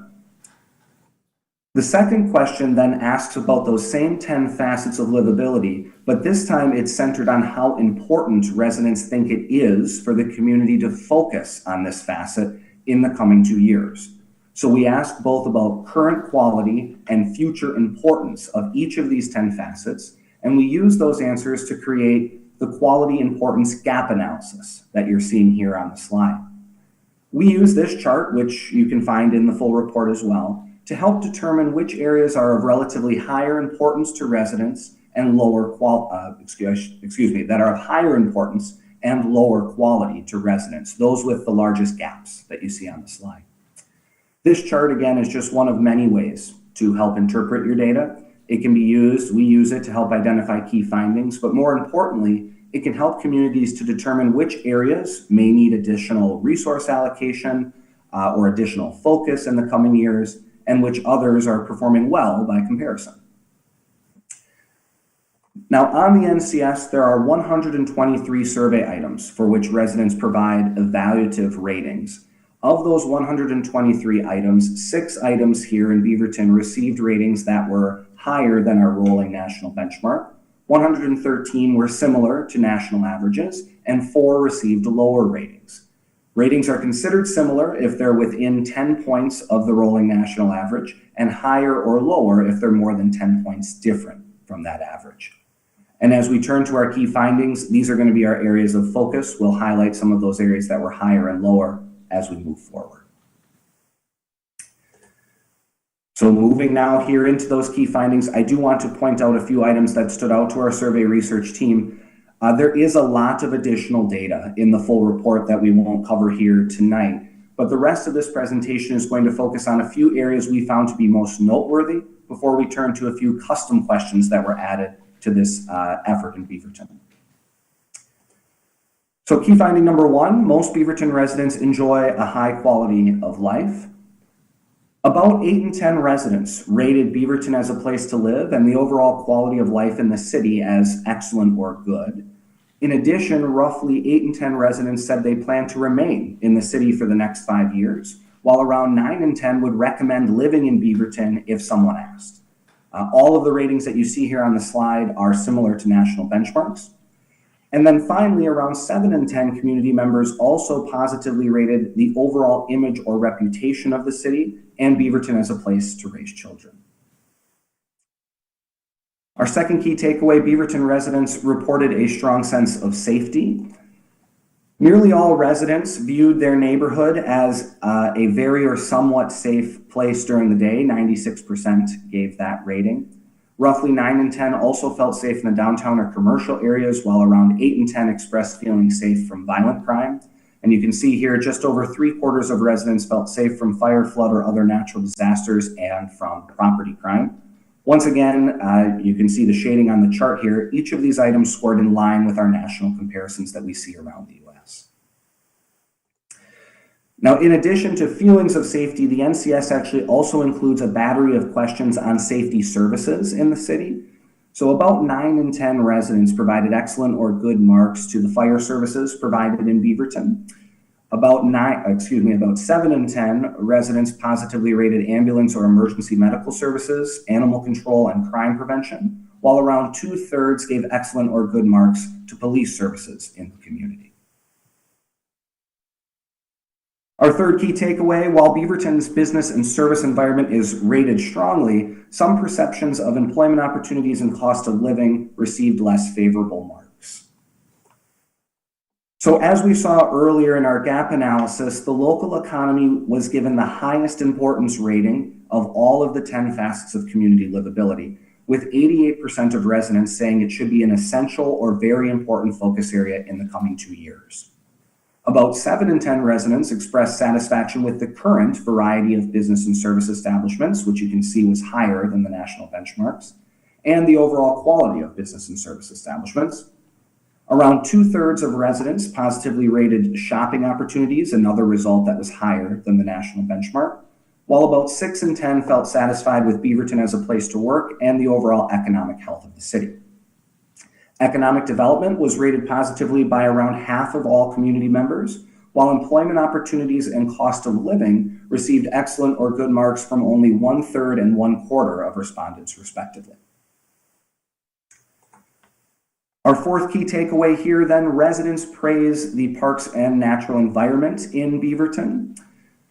Around 8 in 10 residents expressed satisfaction with a number of these items, including air quality, the availability of walking paths, and yard waste pickup in the city, with the latter actually performing higher than national standards. Roughly 7 in 10 residents positively rated fitness opportunities and overall cleanliness in Beaverton, and a similar proportion rated recreational programs and the preservation of natural areas favorably, while around 6 and 10 showed approval of water resources and Beaverton's open space. Fifth, community design and housing availability may be an area of opportunity for the city. About 7 in 10 residents expressed satisfaction with Beaverton's overall appearance and public places where people want to spend time, while roughly 6 in 10 community members rated well-designed neighborhoods as excellent or good, with about half positively rating well-planned commercial growth. Only about 4 in 10 residents gave excellent or good marks to well-planned residential growth and the variety of housing options. And finally, as you can see on the bottom of the slide here, around 17% of residents indicated satisfaction with the availability of affordable quality housing in the community. Now, even though some of these percentages are lower, each of these items did score in line with some of the trends that we are seeing around the US. They're all similar to national benchmarks.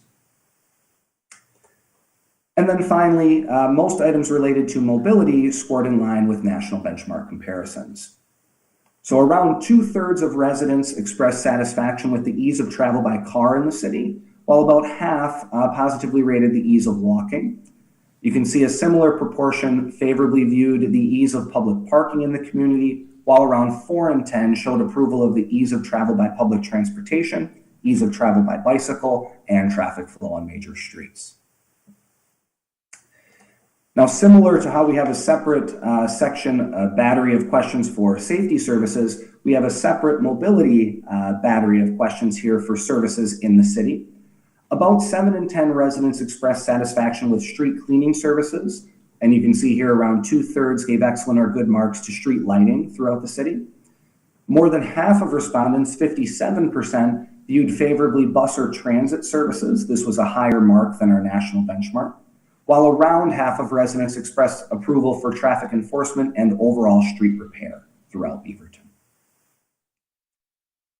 Now, as I hinted at before, in addition to these standard questions that are asked on every national community survey around the US, there were a few custom questions that were added here specific to Beaverton, and we'll hit on a few of those here now before we wrap up. The first of these custom questions asks residents to indicate if they would prefer a service reduction or a tax increase to the following list of municipal services. This is known as a forced choice question, where the respondent is required to answer in one way or another. Results are shown here in descending order for service reduction and ascending order for increasing taxes. Therefore, the top 4 choices for for service reduction were police bike teams, community events and festivals, public arts, and youth services or school resource officers. The list continues from here with the top 5 items that receive support for tax increases, including emergency response and disaster preparedness, a water supply infrastructure and conservation, street resurfacing and repairs, wastewater and sewer infrastructure, and finally, library services. And then finally, in a second custom question, residents were asked how much they would support or oppose using new or increased taxes or fees as a funding source for the following projects or issues. About 9 in 10 residents strongly or somewhat supported new or increased taxes or fees for road maintenance, street maintenance and pavement improvements, parks or trail systems, and to help improve cost of living or cost of housing. About 8 in 10 community members supported library services in response to crime or drug use. And you can see here about 7 in 10 respondents supported improvements to Beaverton's downtown area and public streetscape infrastructure. The list continues here, and you can see again around 7 in 10 residents supported trails or bike paths and growth or development, and around 6 in 10 supported city events and the public arts program. So here's our overall summary of conclusions. First and foremost, most Beaverton residents reported a high quality of life and a strong sense of safety in the community. Third, while Beaverton's business and service environment is strongly rated, perceptions of employment opportunities and cost of living were less favorable. Residents praised the parks and natural environment in Beaverton. Fifth, community design and housing availability may be an area of opportunity for the city. And then sixth and finally, most items related to mobility scored in line with overall national benchmark comparisons. So with that, we also have some additional data here in relation to Polko's track module, just some publicly available data that may be of use to you in the future when you're continuing to do performance management and key metrics. But with that, I'd love to catch my breath here and answer any questions that you might have about the survey itself, about the presentation that we went through, or the report that's been shared publicly. So Dan, I'll hand it back to you. Councillor Kimmy. First? No. Thank you for the presentation. Just one simple question. Out of the 295 responders, how many it was Spanish? It was a small handful, under 10, but all invitations did go out, as I said, with both English and Spanish instructions. And there was a separate QR code and link, so you didn't have to click a drop down to get a translated version. You could go directly to it through a separate link and QR code, but it was fewer than 10. It was all done mail, and that was it, right? There's no other efforts in gathering non-English speaking population? It was all done via mail through the random sample process, yes. The surveys are done that way. We promoted the survey through the city's communication channels and through events and things like that. So there was, some promotion of the thing as well, so that they received it, that it was real, and right. Those kinds of things. So yeah, I mean, I appreciate all the work and all the surveys work that went into it. But every time we get this response back, it's very rare. It's non-English speaking residents, we get any feedback. So I want to comment or do some effort into trying to get their input somehow, which means we got to get out there, get their face-to-face input, because they're very hesitant to send anything into the government. So it's something, conversation that should happen in the future. Thank you.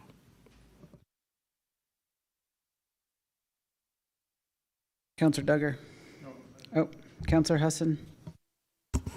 Just a quick question, if there was a space for collecting the socioeconomic status and or income level? Yes, that is a standard demographic question that we include, and you can actually see every one of the 123 evaluative items broken down across income level. Just, if I might, I'm just pulling up the report. Is it on a page in this report? Like, I see the last page, but I'm just curious if it's somewhere on this. Yeah, report. you may have the static PDF version in front of you, but there's an interactive online component, which I'm not sure if you have that in front of you as well, but the crosstabs are all available online there. And you can see that by every one of our demographic questions, you can see the breakdown. So income, age, housing status, length of residency, gender, right? Any question we asked in the demographics, you have that breakdown online. we have not sent that link around yet, so we can do We will that. soon get that link. Thank you so much. That does have the ability to search by socioeconomic data, all kinds of interesting.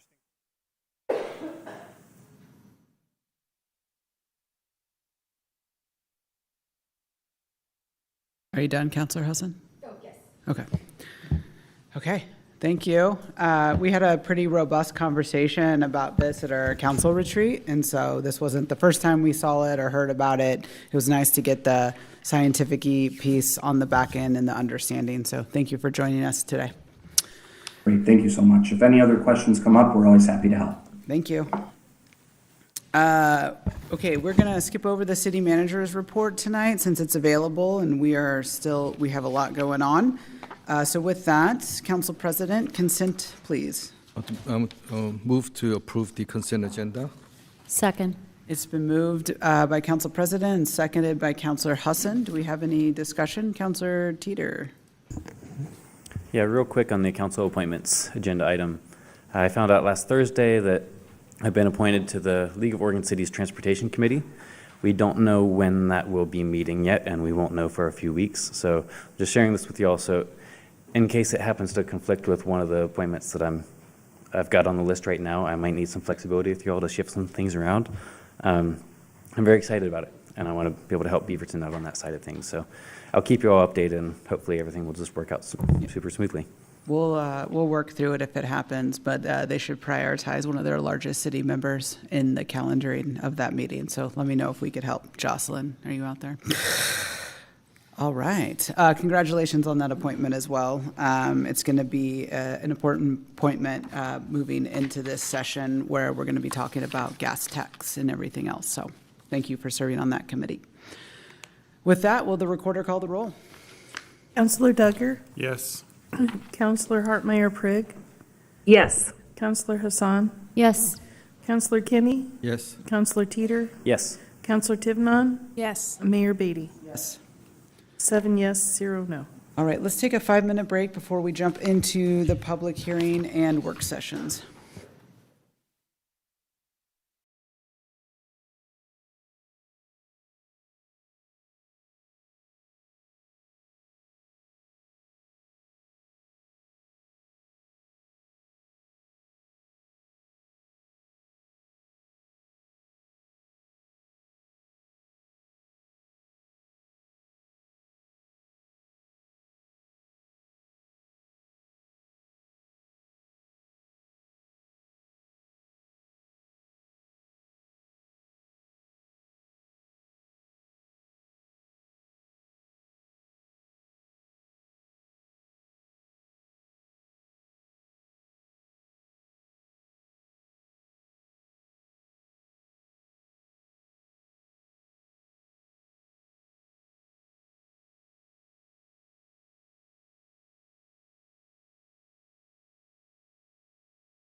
Staff, thank you. You guys don't get to spend enough time together during the day?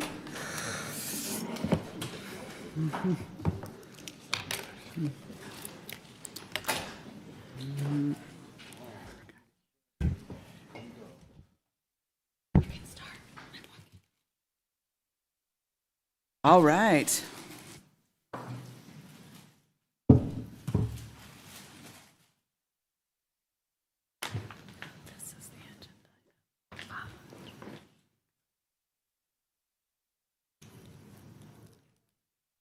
All right, you guys are invited to start now.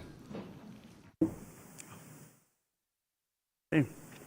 All right, good evening, Mayor and councilors. I have 87 slides tonight, but no, I'm going to shrink it down.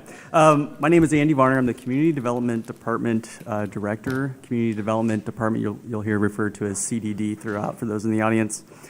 And we are here tonight to present information about the updated comprehensive fee schedule for the public hearing. I'm joined by Anna Slatinsky, our Planning Division Manager in CDD, and Coy Lay is our Site Development Division Manager. He's in the audience as well. Okay, let's get it rocking and rolling. I am now calling to order a regular, no, that's not where we are, sorry. All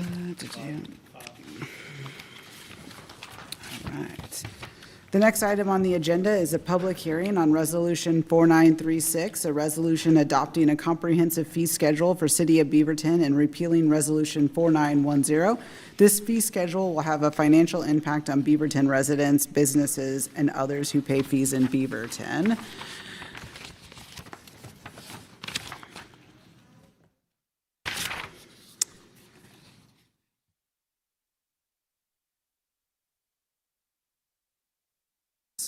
Chart is not great.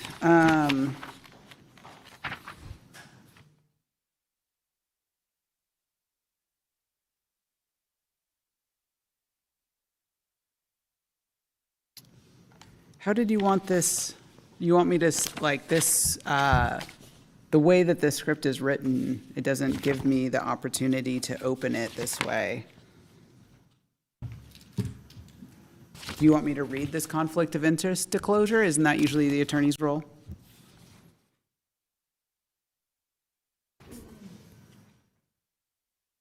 Mayor, thank you. The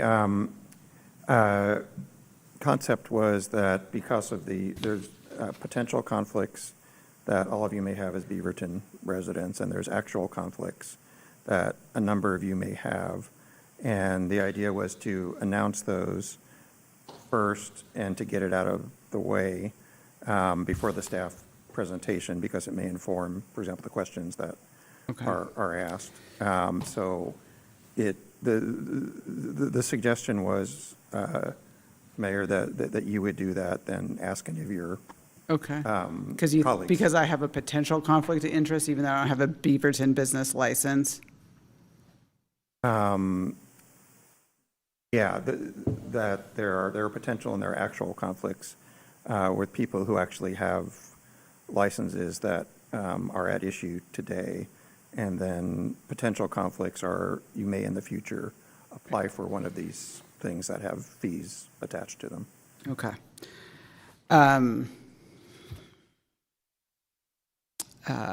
I don't believe that I have an actual conflict of interest, but I'll go along. I have an actual conflict of interest that I need to announce. The actual conflict of interest is that the proposed fee schedule includes fees for business license that will impact businesses that my family and I are currently associated with. I have potential conflict of interest because I or a family member or business that I'm associated with may have to pay the other fee set out in the proposed resolution should we ever need any of the services covered in the master fee resolution. I encourage each council member to consider making a similar announcement of potential or actual conflict of interest before we begin this hearing. I'll go first. Yeah. I have an actual conflict of interest that I need to announce. The actual conflict of interest is that the proposed fee schedule includes fees for business licenses that will affect businesses that my family and I are currently associated with. I also have a potential conflict of interest because I or a family member or business that I am associated with may have to pay the other fees set out in the proposed resolution, should we ever need any of the services covered in the master fee resolution. Anyone else? And clarifying, if I'm not sure I should go on the, whether I have an actual or potential. I think I have a potential, but if I declare an actual and if I don't actually have an actual, that's okay? That would be a kind of a no harm, no foul. Okay, yeah. So I have an actual conflict of interest that I need to announce. The actual conflict of interest is that the proposed fee schedule includes fees for business licenses that will affect businesses that my family and I are currently associated with. I also have a potential conflict of interest because I or a family member or business that I associate with may have to pay the other fees that are set out in the proposed resolution should we ever need any of those services covered in the master fee resolution.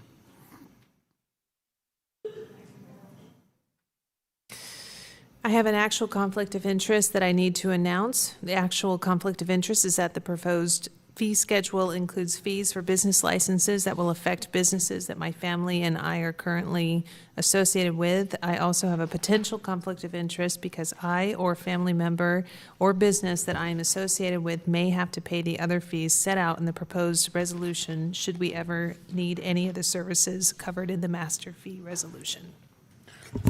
I'll go next. I'm actually declaring a potential conflict of interest because I or a family member that I'm associated with may have to pay the other fees set out in the proposed resolution should we ever need any of the services covered in the master fee resolution. For clarification, I did have a Beaverton business, but that will be wrapping up this year, so it does not have any impact on the future. I'll go next. I have an actual conflict of interest, and it's that the proposed fee schedule includes fees for business licenses that will affect business that I am associated with. I also have a potential conflict of interest because I, a family member, or a business that I'm associated with may have to pay the other fees set out in the proposed resolution should we ever need any of the services that are covered in the master fee resolution. Mayor? Yep. I need to declare I have a potential conflict of interest because I or a family member or a business that I am associated with may have to pay the other fees set out in the proposed resolution should we ever need any of the services covered in the master fee resolution.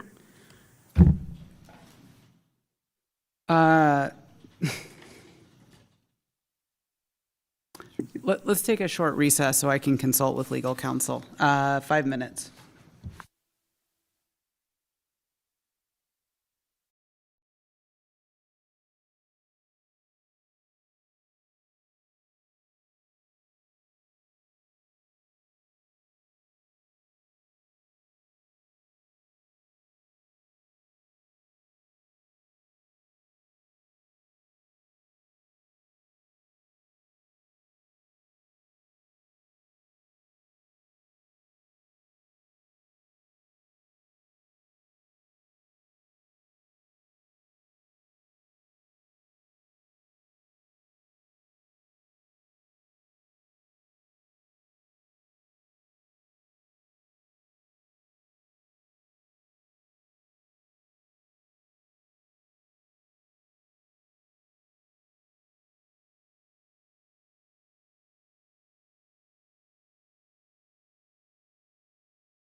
Because of the actual conflicts of interest the council members have disclosed, Councilor Hartmeyer Prague will conduct this meeting.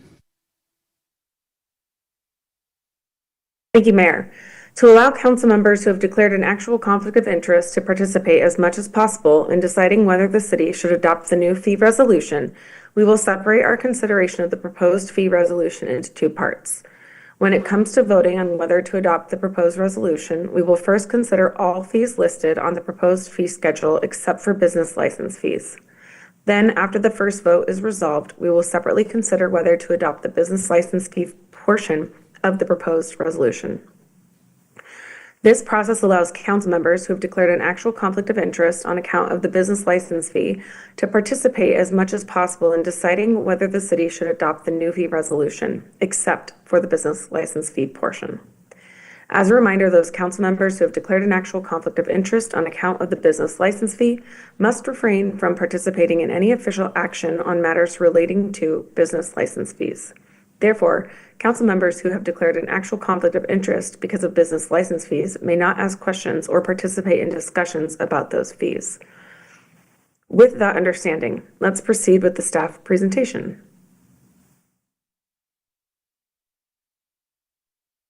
Okay. All right. Thank you, Councilor Hartmeyer Prague, and Council, again, Andy Varner, joined by Anna Slatinsky here tonight to talk about information related to the comprehensive fee schedule and the public hearing, but we're going to focus on development fees for this presentation. As a reminder, our work session was held on this project on November 18th.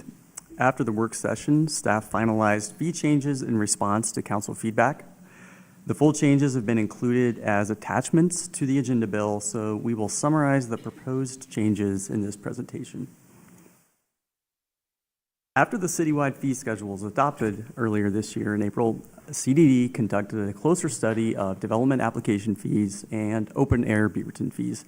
The approach overall has been guided by city policy goals and council priorities. This includes seeking to understand how Beaverton development permitting fees compare to peer jurisdictions, an analysis of cost recovery for planning, and consideration of the role development plays in achieving desired policy outcomes, such as housing production and support for businesses. Now I'll hand it over to Anna to describe the proposed planning fee changes.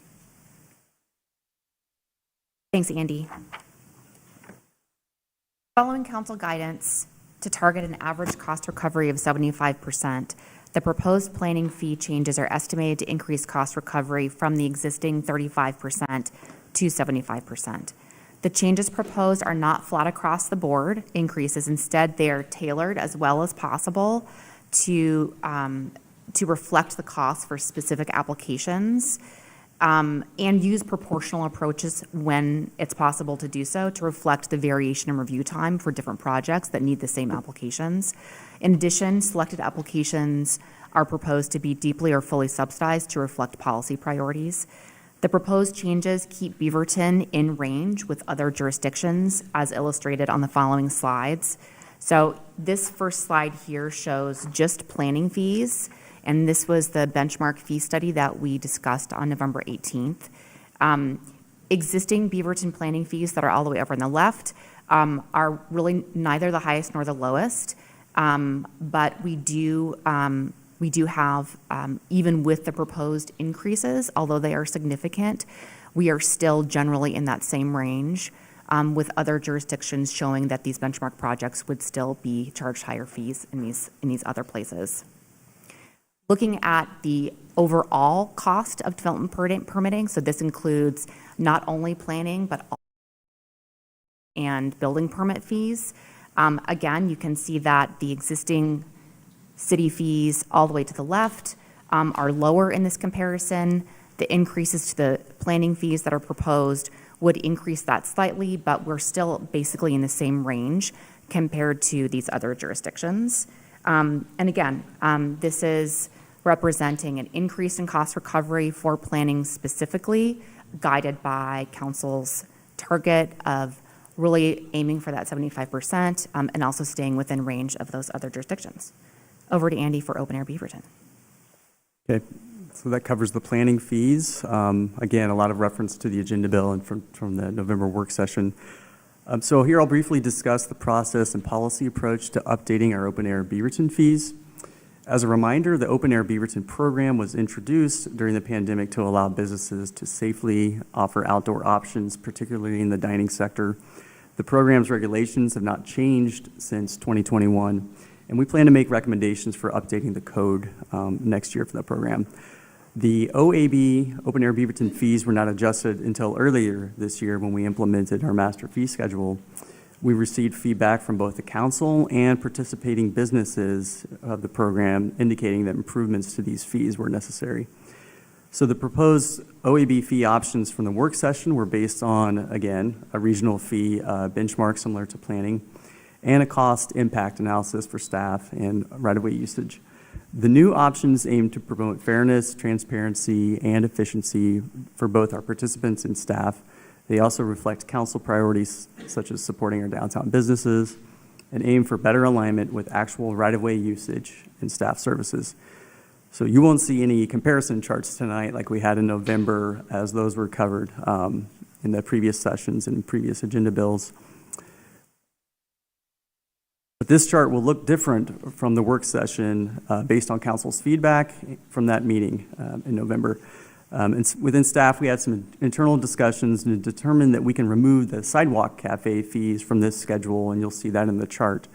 Between code compliance and economic development division efforts, we believe we can effectively perform the education and the enforcement required to maintain sidewalk access, thereby eliminating the need for a permit for those participating businesses. We retain the previous fee structure for street parklets for the reasons noted in the agenda bill, namely assigning some nominal value for a downtown parking spot for right-of-way usage. Additionally, minor changes are proposed to building permit fees, mainly to mechanical permits, and reimbursement district fees were accidentally repealed earlier this year, and they're now proposed for restoration in the fee schedule.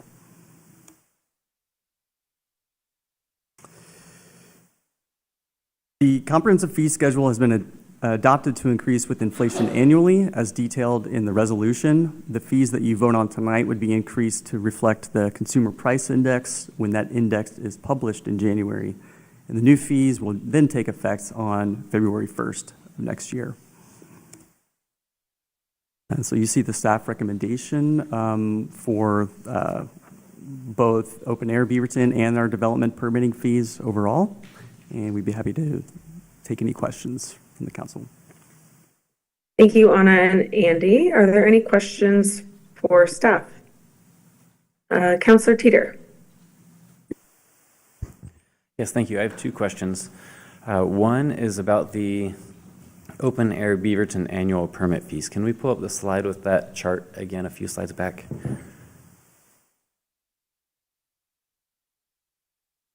Yeah, this chart. Yep, thank you. Looking at this chart under the permit column, it does not show $350 on the renewal for an annual renewal of a permit, but looking in the actual fee list, it looks like there would be an annual $350 permit fee. Is it annual, or do you pay $350 the first time you apply and then you have the permit, you just need to get it re-inspected? Can you walk me through? I'm misunderstanding something, or I'm not seeing something right. Can you walk me through a little bit? Let me turn my head to Coy back in the back. Did we have that? Yeah, come on up, Coy. Yeah. Coy is our site development division manager, and they oversee the program. And so the core of the question is just, would people have to pay the $350 each year for the permit? Correct. Yeah. Good evening, Council. Coy Lai, Site Development Division Manager. Related to the questions about processing for renewal, we propose to collecting the right-of-way use permit plus the reinspection permit. No application or permit fee will be collected with the renewal. Okay. No permit fee. So no application, no permit. Okay, so that chart is right there. And so you saw a discrepancy in the fee schedule? I might have. Okay. I think so. I was getting really confused looking at it, and it could have been me misinterpreting it. If that's true, that's a correction we can make. Okay, but this is the intent here. Yeah. Okay, got it. And then I had another question about, in the list of fees, there's a right-of-way temporary use fee. It looks like for staging for construction projects that people can pay $1 per square foot. Is that, I was reading that accurately, right? Okay. Yeah, okay. That's correct, Councilor Okay. Teeter, yes. The reason why I'm asking about that is because I'm always thinking about, like, what's the value of our right-of-way, and construction staging being charged $1 per square foot versus open-air Beaverton right-of-way usage being around $3 per square foot or so. I was just kind of thinking through the discrepancy there, like, or not discrepancy, the difference there. And is that something you all can weigh on? Like, why would construction staging be priced less than a parklet? Yeah, Coy can correct me if I'm wrong here, but one of the reasons is when you have a construction permit, it's a much shorter duration than, so it may be $1 per square foot, but typically I think you may have 2 weeks to have that, your staging location there. So, and I think we kind of I tried to address this in the work session. Some of this it's a science that we're constantly trying to figure out as the right-of-way, constraints change with the different uses. And that's, curb management. We're always trying to okay, figure thanks. those things out. That's all my questions. Thank you, Councilor Teeter. Are there any further questions from council for staff?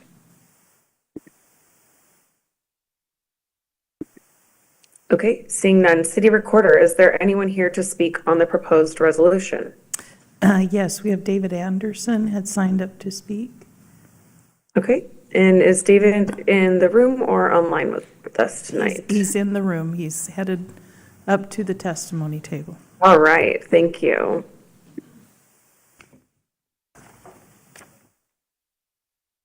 So the first speaker is David Anderson. When you speak, please give your name and state whether you are a resident of Beaverton. Please remember to speak clearly and loudly so that your comments can be understood and recorded. You will have up to 3 minutes to speak.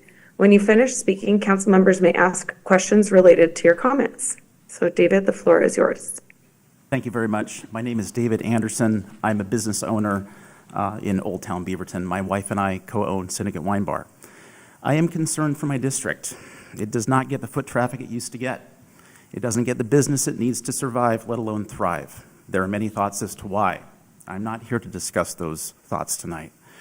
What I am here to do is to report to you on what I live every day in hopes of opening your eyes to the reality we all see. We see empty restaurants and businesses. On busy nights, they're half empty. Rarely is there a wait to get into any place. When 5 other businesses joined ours in 2023 to build outdoor dining structures through Open Air Beaverton, it was with the hope of creating a vibrant space to breathe life into our district for the benefit of all. I believe the city calls this placemaking. The city offered us grants, and that helps, but many of us spent more than $10,000 of our own money, which is a lot for any small business coming out of a pandemic. The city now wants to charge us more than was ever discussed, just so we basically have the right to continue using these structures. We built our dining structures on faith the program would appeal to post-pandemic consumer behavior, but in the past 2 years, we've seen a return to pre-pandemic behaviors. Customers place comfort as a top factor when choosing seating. If it's too hot, too sunny, too cold, too windy, or if there's even a little bit of rain, customers prefer to sit indoors. Only if the weather is perfect do customers choose outside seating, and then our indoors is empty. If we run out of outdoor seating, we lose business. It is a misnomer to say our outdoor structure increases total seating capacity. No, it just gives us a chance to attract what business there is in the district so we don't lose them to another restaurant. We love our outdoor structure, but we have our own fees to recover. We are 3 years away from breaking even on our investment. To suggest our annual fees should increase as much as are being proposed, with others in our neighborhood facing even more, it's going to force us to make a simple decision. Some of us may sell our structures to other restaurants, or we may just hire a dumpster and dismantle it. It's just the reality. I cannot justify paying these fees during a slow period for my restaurant. I need to save every dollar I can so I can save every job I provide. I can't justify paying a city that's struggling with its own budget. I don't want to say it, but it feels like bait and switch. We went into this program knowing there could be fees, but they were never discussed until tonight what they could be. I have also a difficult time with Open Air Beaverton basically impacting just 6 businesses that we're talking about. Those are the ones with parklets like my own. That's going to garner you maybe $6,000, and yet you pour $180,000 a year into the First Street Dining Commons, which frankly does sit empty most of the time. If you proceed with these cost increases, you'll see a number of dining structures disappear, starting with mine. I know this for a fact. I talked to the other business owners. If they do come down, there's going to be questions from our customers as to why, and we'll have to point them to look at the City Council. One of you recently said you feel the dining structures make our district more inviting. I agree. I love it. I love the outdoor dining we have. Is there not value for the city to continue investing in the placemaking that we small businesses have undertaken and help keep our fees lower, which we have previously agreed to? Thank you for your time.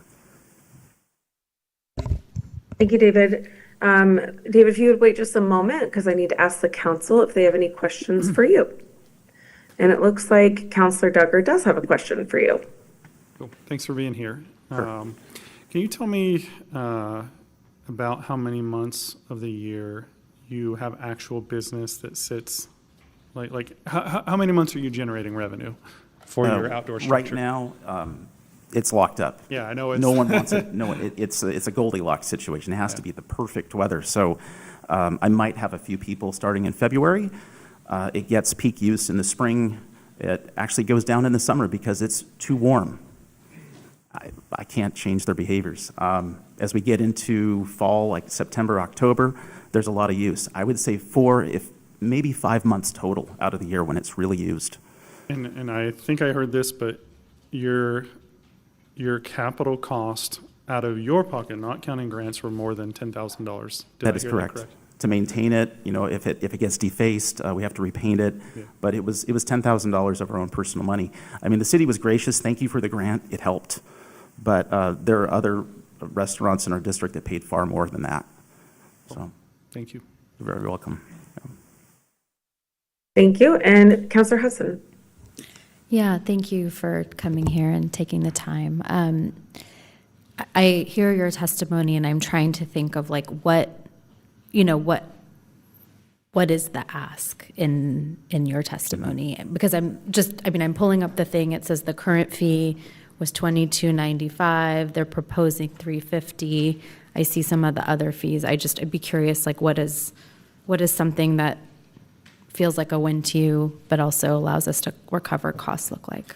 Sure. So our Beaverton business license is, $100 a year. And that's just the cost of doing business in this town. It's a fair fee. We have 1 parking space that we're using. So if you add that to the modified site reinspection fee, that would be $750 for our particular business. Another one down the street, Raindrop Tap House, is looking at $1,250. And I can tell you, they don't have the money to do it. I've talked to the folks at Bar June. I've talked to the folks at Lazy Days, and that's 4 out of 6 who are very concerned about these costs. I don't know what the exact fee is. I think right now it was proposed it was going to be something like $112 a year initially. If I had known back in 2023 that in addition to the $10,000 of what savings I had left, that I was then going to have to start stomaching $750 as a one-time fee without even a payment plan option, I would never have gone for this. Okay, I'm just looking at the fees and trying to process. I mean, sure. My comment is like we care so much about our small businesses, and so what does something look like? So I mean, to a small business that has to make a tough decision, my understanding is with this proposed fee change that sidewalk cafes will have no fees. My choice is simple. I'm just going to put chairs out front, and there's no sidewalk cafe fee with this new structure. So you can come take that structure away. I'll just use the sidewalk. Okay. And I think you're probably going to see a lot of other businesses follow suit if they can. Okay. Thank you. You're welcome. Thank you. Are there any further questions for David? Okay, thank you, David, for joining us this evening. I see no more questions. Thank you very much. City Recorder, is there anyone else wishing to comment? There is no one online, but there was written testimony also submitted by Angela Anderson in opposition, Mary Beth Buffum, unknown, Keegan Lewis opposed, the Beaverton School District, who requested a delay, and the Tualatin Hills Parks and Recreation District, who opposed. Okay, thank you so much. Council, does any member of the council have any further questions for staff?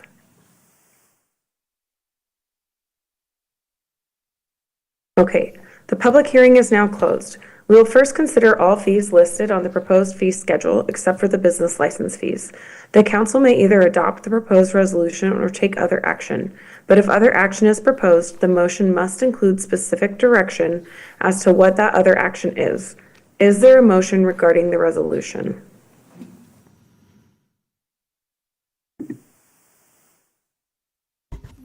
I put my name in, Councilor Hartmeyer-Prig. Oh, thank you, Councilor Duggar. I just missed it. All right, yes, please. Question before I do, Mayor, do I, if I want to propose. You want to propose a change? Change, yes. Yeah, and so. Do we need a motion first and then I propose the change, or how does that work? You should include your change with your motion. With the motion. Yep. I move that the council adopt resolution number 4936, a resolution adopting a comprehensive fee schedule for city services and repealing resolution 4910, except for the provisions relating to business license fees with the following change. In the right-of-way fees, I believe for one parklet, I would like to see that $150, and for an additional one, I would like to see it at $200. Make sense? Say it again. So for open air Beaverton, the first parklet, the first parking spot would be moved to be $150 instead of $500. And the second one, so if you had two spots, you would pay a $150 and then a $200. So you'd pay $350. If you had one spot, you would pay $150. That makes sense? Mm-hmm. Everybody? I'll second that motion. Yeah. If I may. Okay. It has been moved that we, hold on, I want to make sure I get my language right. It has been moved that we adopt resolution 4936 that adopts a comprehensive fee schedule and repeals resolution 491, except for the provisions relating to business license fee, and amends the parklet fees to be $150 for the first space. And if you had a second space, that second space would be $200. It's seconded by Mayor Beatty. Is there any debate on the motion? You have something? Sorry, the attorney's waving. Yeah, I did. Thank you, Mayor. Staff identified during their presentation that there was an error in the fee schedules that Councilor Teeter identified. And just so the record doesn't show you approving the fee schedule with the error, it would make sense to any motion to approve that schedule to identify the correction as well, that there is no annual application fees for open air. If the motion maker and the seconder agrees to that, do we need to restate the motion? Yeah. Can you tell me that again? Yeah, I can restate it. Okay, I'm going to restate it with this additional change, and Councilors Duggar and Mayor Beatty, please let me know. So this motion would be for resolution number 4936, a resolution adopting a comprehensive fee schedule for city services and repealing resolution 4910, except for the provisions relating to business license fees, with a change in the open air Beaverton policy to clarify that there is no annual application fee for the open air Beaverton program. The parklet fee would be reduced. For the first parklet, it would be $150, and the second parklet would be $200. Councilor Duggar, Mayor Beatty, any comment in affirmative to revise the motion? Just to clarify real quick, there would be an application fee at the start, but not renewal application. Yeah, okay. Application and permit. Application and permit fee, yeah. Initial, no renewal. All right, I just want to ask for, to make real clear, if city recorder and city attorney feel that the motion is clear, or if we should try again. As far as I'm concerned, Councilor, I think you've got it. All right, thank you. So we're going to start with Councillor Duggar on debate, then we'll go to Councillor Hudson, and then Councillor Teeter. Yeah, thank you. Colleagues, I've struggled with this one. I think you all have heard me pretty loudly, and I appreciate you listening to me complain for a few months about this. I really struggle to find the right balance because we do need to capture some costs, but we all talk about how important small businesses are. I think this sends a signal to the market, this proposed amendment, that we are serious about our fiscal restraints, but we're also listening to our community, and that we are prioritizing our small business. The one thing that really stuck to me, and I keep coming back to in this debate, is this is about cost recovery. And the right-of-way fees do not cost us anything currently. We are not recovering that particular part of this money. That is just money that we are gathering. There's no cost to the city. There is a cost in the application. There's a cost in the renewal inspection. There's a cost in the permit. Those are all why I left those alone. It's really difficult for us to say, we're taking essentially a free parking spot and we're going to charge you for what relates to community actual benefit too. You know, I benefit, a lot of you benefit from downtown dining. I think of Councillor Teeter, when you were the chair of the BDA, the director, and you brought the Street Seats program back as a design, I think it was a design competition, but I can't remember, I might be getting that wrong, but I remember I just moved into downtown Beaverton and I thought, wow, this is going to be really cool one day. But you guys, the day is here, and it has been the last few years. We have this, and I'm really protective over it, and I hope you'll join me in sending a signal to our small business community. This isn't a big fiscal impact for the city. It's not. $5,000, $6,000, this will cut it down to maybe $1,000 or $2,000. It's not going to be much. I think I've spent a lot of time on fiscal stuff for the city. It concerns me a lot, but this is one that I really think we have to put our values in front of us, and we have to support our small businesses. And frankly, I want to subsidize this. I want more of this. I want to send the message to the community. There's tons of benefits. I won't even go through them all. You guys know them all. But like more eyes on the street, make a safer community. We have people, you know, cars don't get broken into when people are outside. That sort of thing. So I hope you'll join me in supporting this amendment. It would mean a lot to our small business community. And I think it sends the right message in a time when it is slower downtown. I live downtown. It is slower. We are likely entering a recession, if not teetering on the verge of one, and I think this sends the right message to the community. Thank you.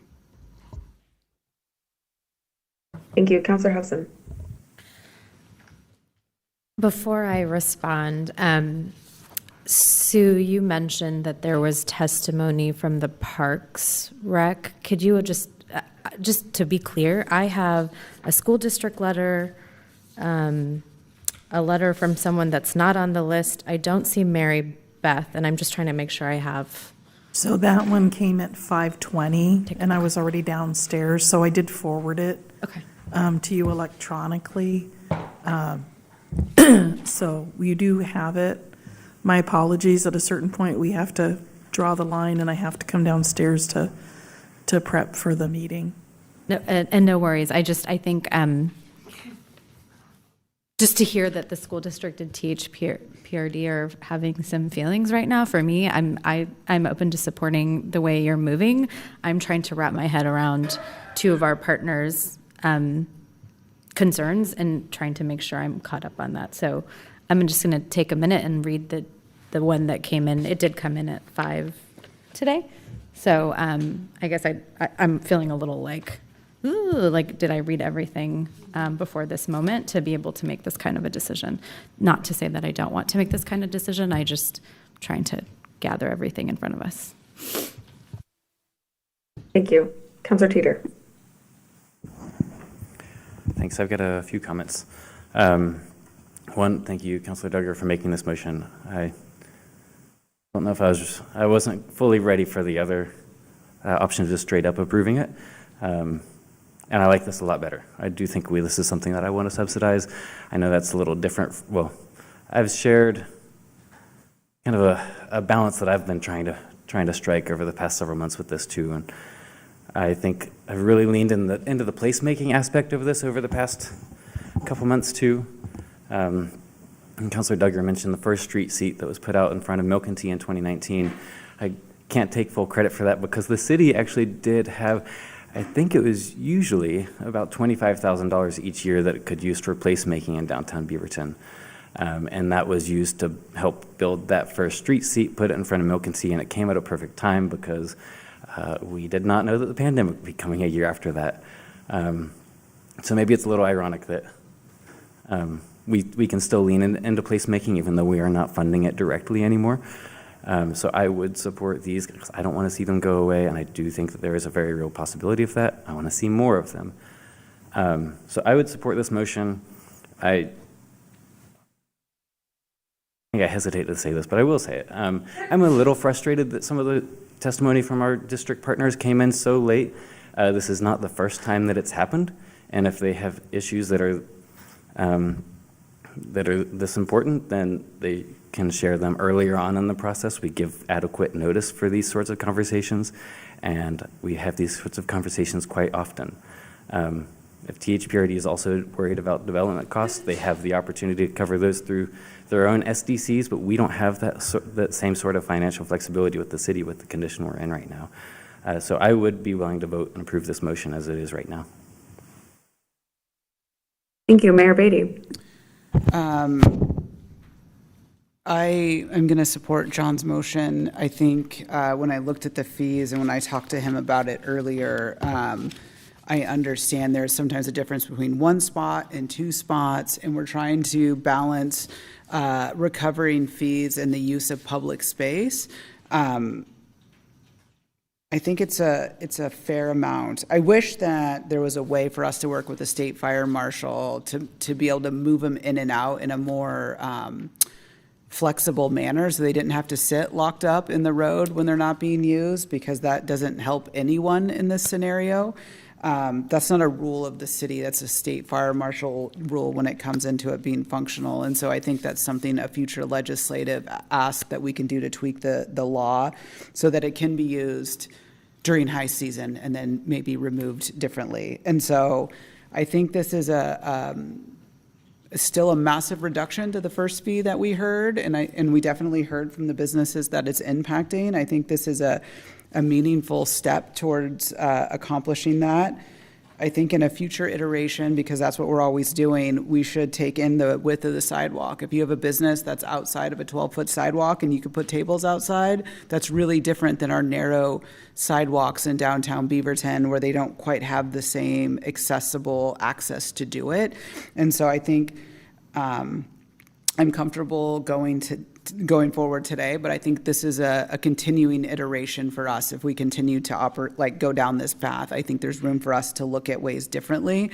But right now, as we're trying to cost recovery, we're expending a mass amount of staff time trying to negotiate between $300 and $900, and this is not what a business owner wants to do on a Tuesday night as much as we don't want to do on a Tuesday night. And so thanks for sticking in with us. I think this is a meaningful compromise. I agree with Councilor Teeter on some of the fees with THPRD. They have the ability to recoup that. We partner with them on a lot of things. They're going out for a project to go out way in advance to do this. And so I don't necessarily have the same concerns. We did dial back for them with water, but we have to cover the fees and how we're operating. And this is just the only way for us to move forward in how we do it.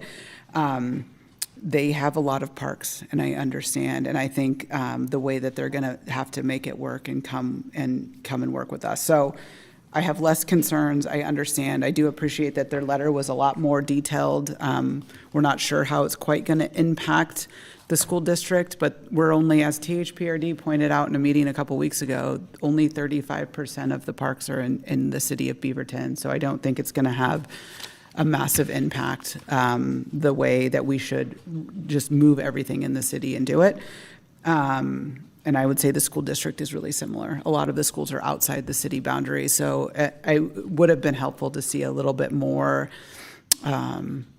understanding of how it was going to impact the schools in the city limits. Because I think about their major construction projects right now, and Beaverton's underway, it won't impact them, and all of their other future construction is not in the city limits, at least what they're projecting right now. So I'm okay to support it today, and you know, government is a work in progress, and it is not a forever policy. It's a way for us to adjust it right now. I think we're being responsive to the business community and not raising the business license fee extra huge right now, and we're looking at every area possible to make sure that we can recover costs, but it shouldn't be at the detriment of a handful of business. So I'm comfortable reducing the fee for the parklets today. Councillor Kami. This is a major struggle for me. It's going to be easy to say yes to the proposed amendment, but I think we all made the commitment to financial recovery, and from that perspective, staff worked many months to come up with a plan to fee recovery for our general fund. This parklets and dining commons started because of COVID, and as we just heard from the testimony from our business owner, that people's behavior has changed, and there's a decline in the usage of parklets and the outside dining commons. And at a certain point, we have to address fee recovery, and as we just heard the testimony, that if we raise fees, whatever that might be, there's no business incentive to keep the park outlets and outside dining. So eventually, it will be good to have, but not must to have. So in that context, I'll be voting no on the amendment. Councillor Tivnan.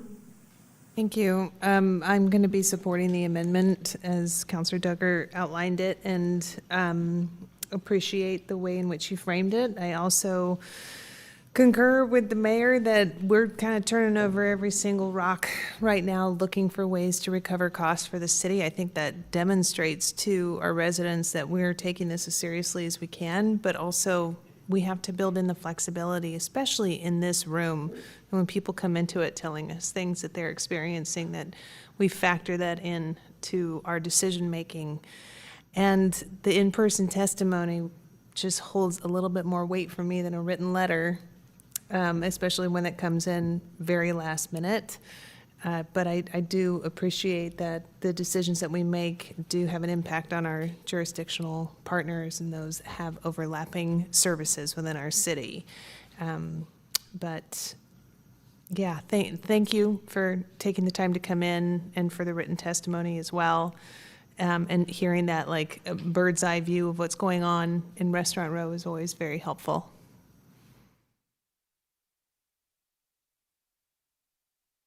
Thank you. Okay, so seeing no further comment, I believe we are ready for a roll call vote on this. However, Councillor Kami, I wanted to clarify, we did make the motion in one package that it is to adopt the fee schedule with the amendment. So I just want to make sure that everyone has that clarity as you proceed with your vote.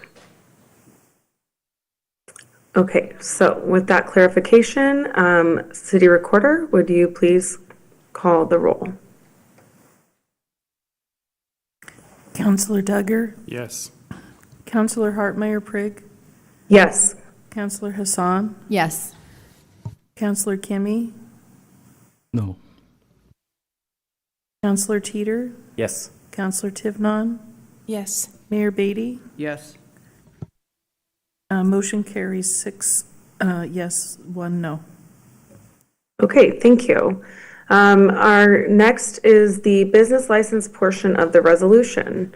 So I will move that the council adopt the provisions relating to business license fees contained in resolution number 4936, a resolution adopting a comprehensive fee schedule for city services, repealing resolution 4910. Second. Thank you. It's been moved by me and seconded by Counselor Husson. Let me see. Okay. It is,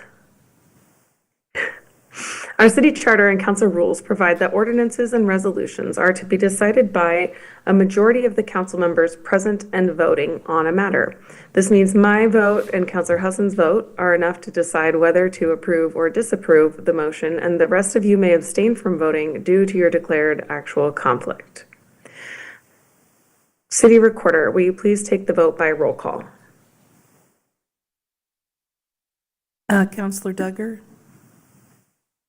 Abstain. Counselor Hartmeyer Prigg, Yes. Counselor Hassan, Yes. Counselor Kimmy, Counselor Teeter, Abstain. Counselor Tivnon, Abstain. Mayor Beatty. Abstain.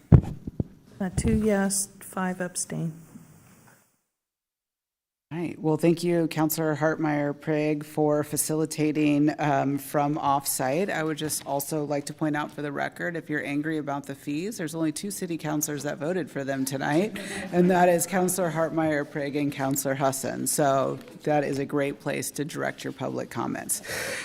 All right, we have 3 work sessions, and it is 9 o'clock. And so we got to get on this. So no 57 staff PowerPoint slides. I know you got your moment in the sun, but our ability to concentrate dwindles every minute after 9 p.m. So 7 minutes to go, Mike.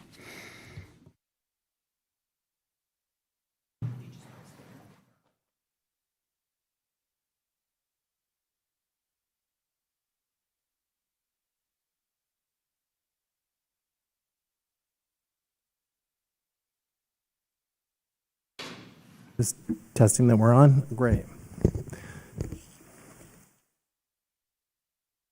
So, Mayor Beatty, members of council, my name is Michael Williams, and I am the Economic Development Manager for the City of Beaverton. I'm joined here today by Neil Simon, who is a Government Affairs Principal with Porter Wright. Today, Neil and I will be presenting a very high-level summary of our community profile and engagement findings for an Economic Development Strategic Plan update. Our work started with a best practices analysis that looked at recent plans from all over the country. Next, staff did a review of Beaverton's workforce and an analysis of industry trends. Finally, we did stakeholder and expert engagement, which Neil will be presenting shortly. All of our findings will also be available on a Beaverton website. After we present our findings tonight and get your comments, we will be developing a set of draft recommendations this winter and spring for council's consideration and final adoption. So let me just start with a few slides on the community profile, and then Neil will talk about the engagement. Starting with the community profile, we all know Beaverton is a great place to live, but it's also a great place to work. Beaverton is not a bedroom community. It has more people commuting into the city, about 54,000 according to the census, than commuting out of the city, about 41,000. The census also identified 7,600 people that live and work in Beaverton. On average, Beaverton's working-age residents are younger, more diverse, and better educated than the region and the state. This is a workforce profile that is very attractive to many businesses, especially those that are highly innovative and oriented towards global markets. So how did the pandemic and the recovery from the pandemic shape our economy? Well, first there was a boom of new businesses starting up or moving to Beaverton during the pandemic. This is considered establishment growth by economists. Most of these businesses were small service sector businesses. Think healthcare and professional and technical services. Our average business size shrank over this period from 12.7 to 10.6 employees, and this was likely a result of an influx of small businesses and a loss of a few large businesses to work from home. However, employment did not fully recover from pre-pandemic levels until about 2024, mid-2024, and we believe it has softened a little bit since. So even though our business parks are not as full as they were pre-pandemic, we have more people working in Beaverton than before the pandemic, and a lot of that is, or some of that is due to work from home.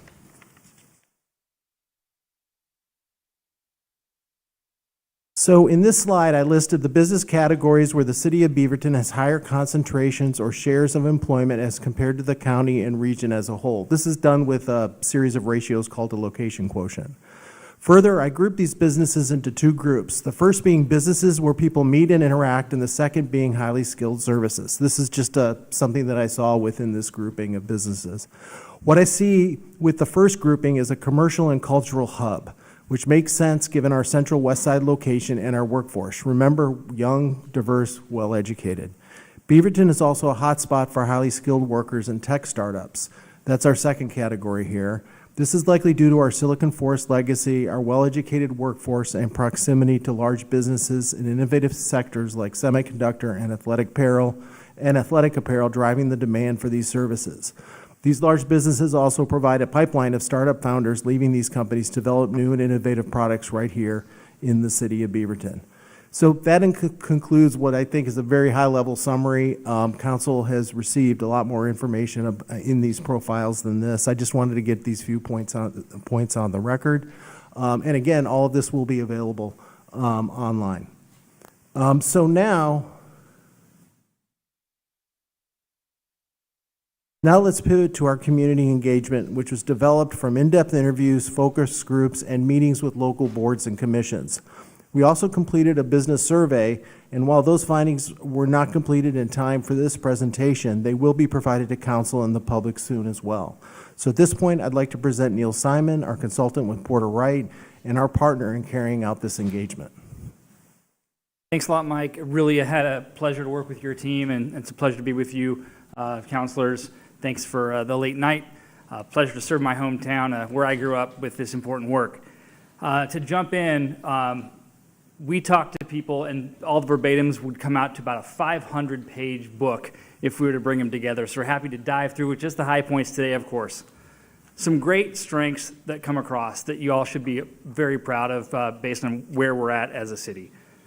Beaverton, business owners, talent recruiters in the region, think of Beaverton as a safe and clean place, a place where they've got food and beverage options that are growing, a place where we've got momentum with the Research Performing Arts Center.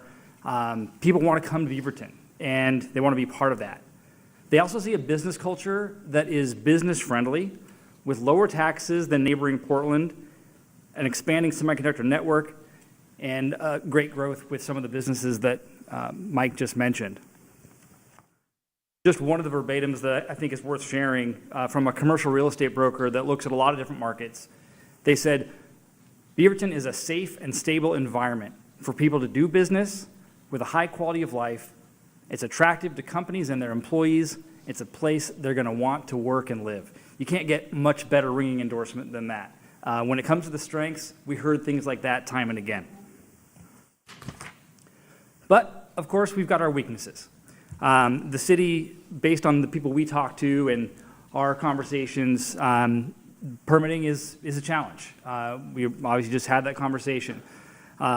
It's seen as difficult compared to some other parts of the region.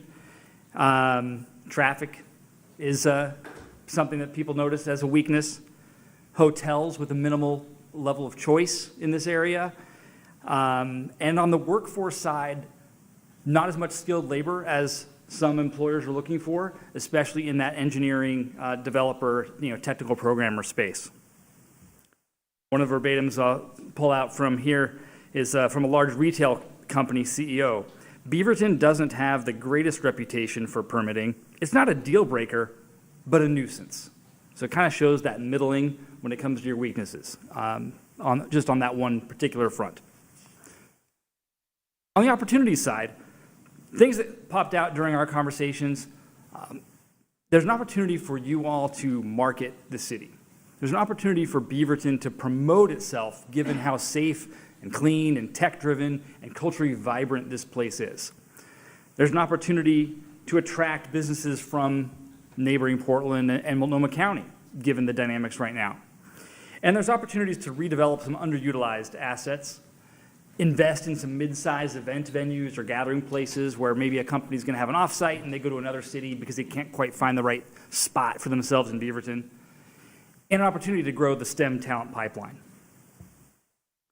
One semiconductor company in the region said it would be great to have a chorus of mayors with us and other large employers and business associations talking about educating the public, or definitely state policymakers, about what economic development really does and how it benefits the state. So when we start having these conversations about opportunities that you have to leverage your voices, that point there is economic development is jobs. Economic development is quality of life. And bringing that to Salem was something that some of the business owners would hope they would see more hand-holding from elected officials across Washington County to activate Salem on. On the threats side, these would be external factors, right? They're beyond your control. I know you had the start of your meeting with the public comment on ICE. It's an important issue. We heard it months ago. We've heard it yesterday. We heard it today. That's affecting businesses who's coming to restaurants, not just business owners, but of course the customers that they're seeing. So that's real, and that's been real all of this calendar year, frankly. We've heard about instability at some of the largest companies being a threat because of the shadow that it casts over some of the other small businesses.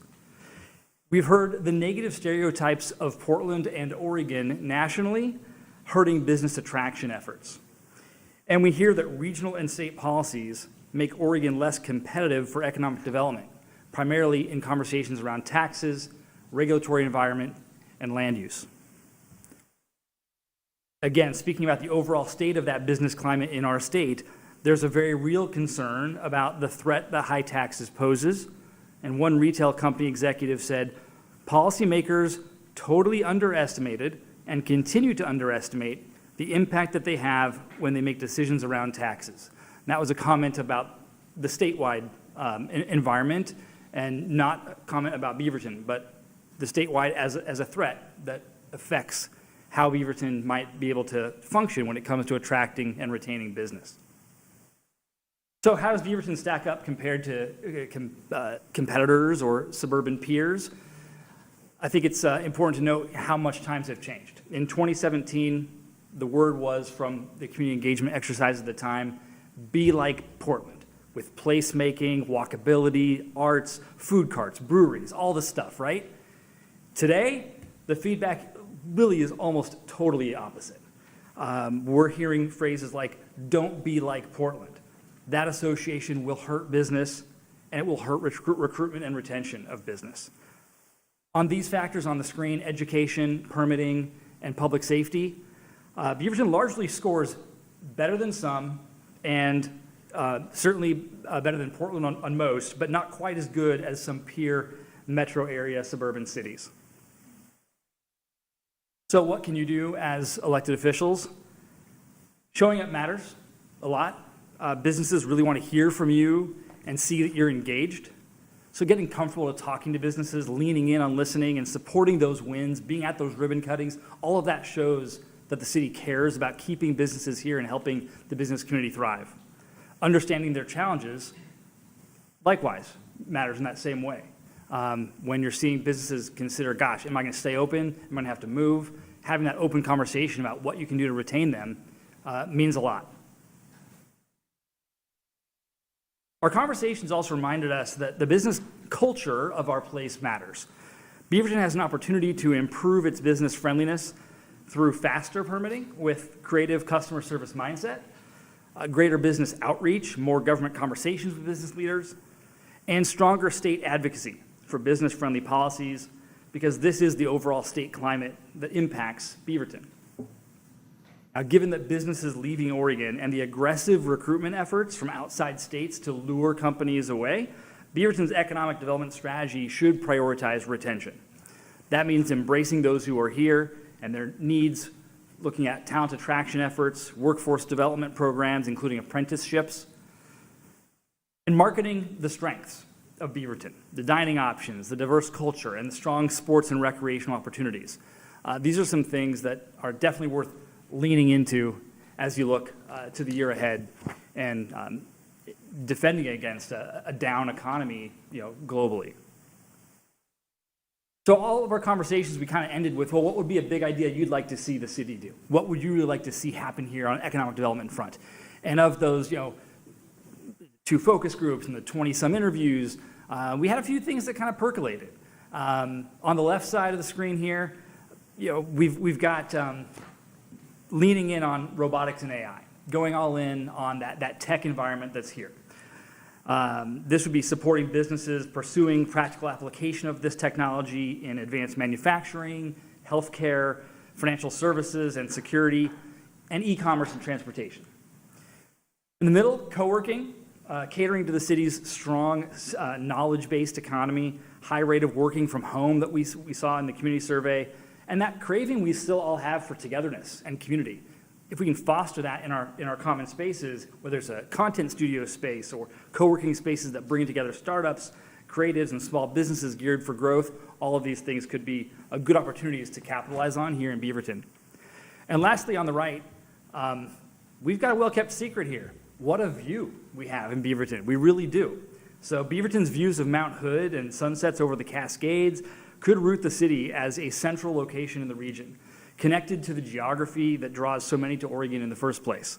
This picture is about building tall and maybe making like a treetop walk that could be a tourist destination. This is one happens to be in Denmark outside of Copenhagen. This draws hundreds of thousands of tourists every year. So something that could be done to capitalize on getting above that tree line and doing something that says, hey, we're the place for not just sports and recreation, but of course the natural environment too. So a few things to leave you with there as you contemplate some of the ideas for 2026. It was great to hear from the community, hear from business leaders who want to see continued success in the community and are happy to be partners with you as you develop your plans going forward. Awesome. I was with you till the human tornado. I don't know if I could win another term erecting that here, but I think the next mayor of Beaverton should totally take the human tornado under consideration. Thank you. I know the focus groups and you guys went out of your way to talk to people that don't always talk to us. And we get a lot of the STP, the same 10 people that communicate with us on a lot of things. So I appreciate kind of getting out of the sphere here and talking to other businesses. None of that surprises me. We're a region. What happens in a region impacts all of us. What Portland does impacts us, which is why the mayors meet so frequently together. And we do talk about economic development like all the time.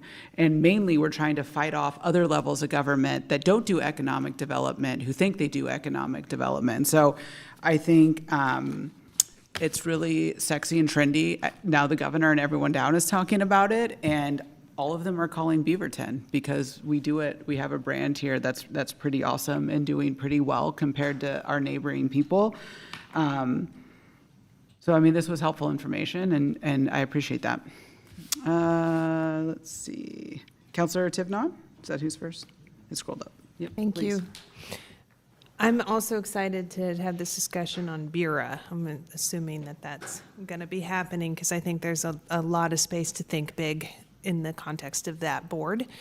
One of the things that you talked about, actually, the chickens came home to roost for me personally, having a small consulting company here in Beaverton. I work with clients everywhere, but I had a local client, and I work from home, so I'm not going to have something around the kitchen table, but we needed a work session. And then the question was, where should we have it? And I was a little embarrassed. I'm like, I should have all this off the top of my head, serving in this role in the city council. And we have an amazing chamber that provides all sorts of resources, but that was an area we were stumped on. And we actually, there's only, I know, there was only 4 of us, so we ended up actually getting one of the study cubes at the library.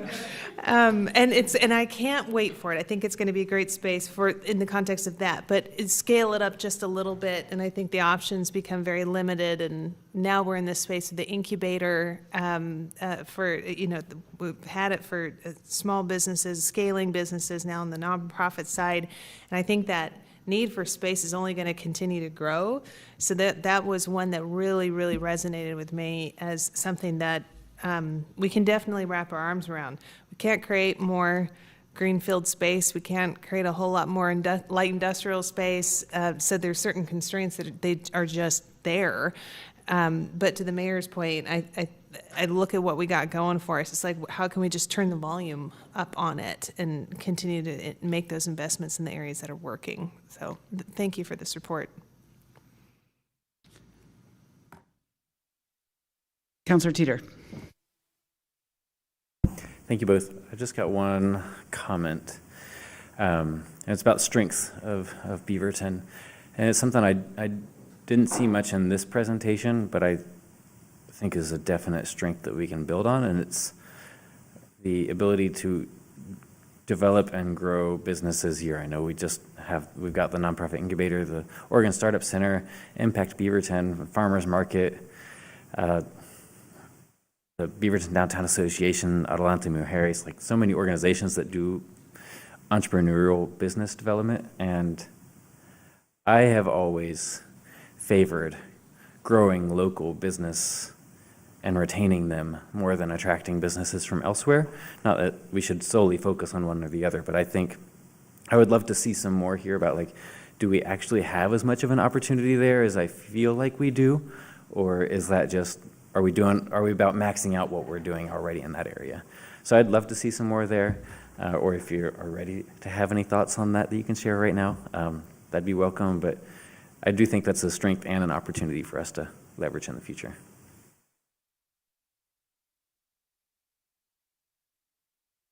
Councillor Kimmy. John was first. Thank you for the presentation. You're right in line. I always talk to our city manager about building world's tallest beaver here. So that could be our attraction, right? And right in downtown. Because I saw in Japan, there was the world's largest King Kong there. Everybody's taking picture in front of it. So I'm just saying we should make Beaverton stand out by building something significant. Because I want to attract businesses. But I think our strength is also small business, our restaurant row and other small businesses around downtown. And for the future, our economic development plan, I'd like to see specific plans how we can invigorate, make downtown stand out. One of the criticisms that I saw on the YouTube video a while ago was that Beaverton really doesn't have downtown. I think we have progressed significantly since a few years ago. I'd like to make that happen. So it's not just international businesses or whomever coming to build a business here, but our strength is, as Councilor Tivna was saying, it could be an incubator, it could be an idea hub, it could be a startup, something innovative. Plus, why would they come here? Because of food, because of little charming stores, and just put Beaverton on the map. So I'd like to see a more detailed plan in the future when we see the plan. Thank you. I wholeheartedly do not support the world's tallest beaver. I'm just throwing that out there. Councillor Duggar.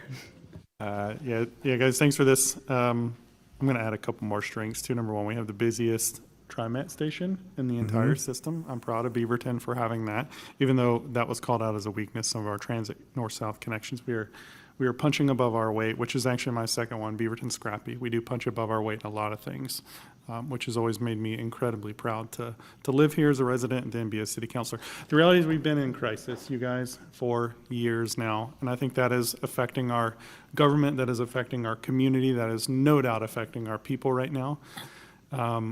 I love this. I think it's a great time because I think this is a time when this government, this local government, can be providing hope, not only to our residents, but across the region by doing things like partnering regionally, right? Like we can set the standard for, because the reality is not being a non-full service city, it is in our DNA to partner. We have a parks district, we have a separate school district, a separate fire district. We cooperate just by our operating model. I think we can lead. I don't want to necessarily wait for Prosper Portland or some of the others to do this. I think Beaverton can convene. We do that naturally. I also think, even though we've been in crisis and we are kind of still in crisis with our budget and things. So I would be really curious to see like some policy wins that don't necessarily have a massive fiscal impact that we could impact that would greatly improve our business friendliness or move the needle on attraction and retention of business. I love that your comment about Bureau. I wholeheartedly agree. I think I want to put on a separate cap then and think about economic development in the Bureau district. But I do think we have an opportunity to really think big. And I think that's twofold for us. Number one, we just need to, because we're hearing loud and clear from the community, economic development is quality of life. But number two, I think people need something good to look forward to. I think people need to feel positive, and they need hope right now more than any time in the last damn bit of crisis that we've been in the last 5-6 years, however long it's been. I can't even remember. We need to give some. It stuck out to me at the ally training the other night. The people need something to be for, not just against. And I think a good economic development strategy with big ideas gets people excited. And I think that can act a little bit about this. So I'm super grateful for the work, and I'm going to push you really hard to think big, and then challenge people like me to think even bigger. So thank you. Councillor Hassan.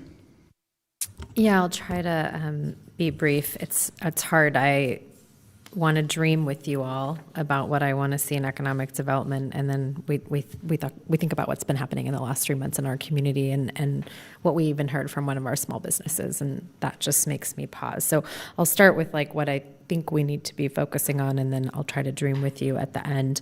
I think we need to have a really strong retention strategy of small businesses. I think that while the connection is there and we have built a lot of those relationships, I do worry there are people who are leaving. And so I said recruitment and retention, but I really think retention is something that's on my mind, especially as we see small businesses leaving, and thinking about how are we building partnerships and relationships with those people so that they feel comfortable to come to us rather than leaving and then us, being surprised that they're gone. So I'd like to see a focus on the retention strategy with an emphasis on diversity, right? So are we bringing in different types of businesses, different types of people from different cultures, from different backgrounds?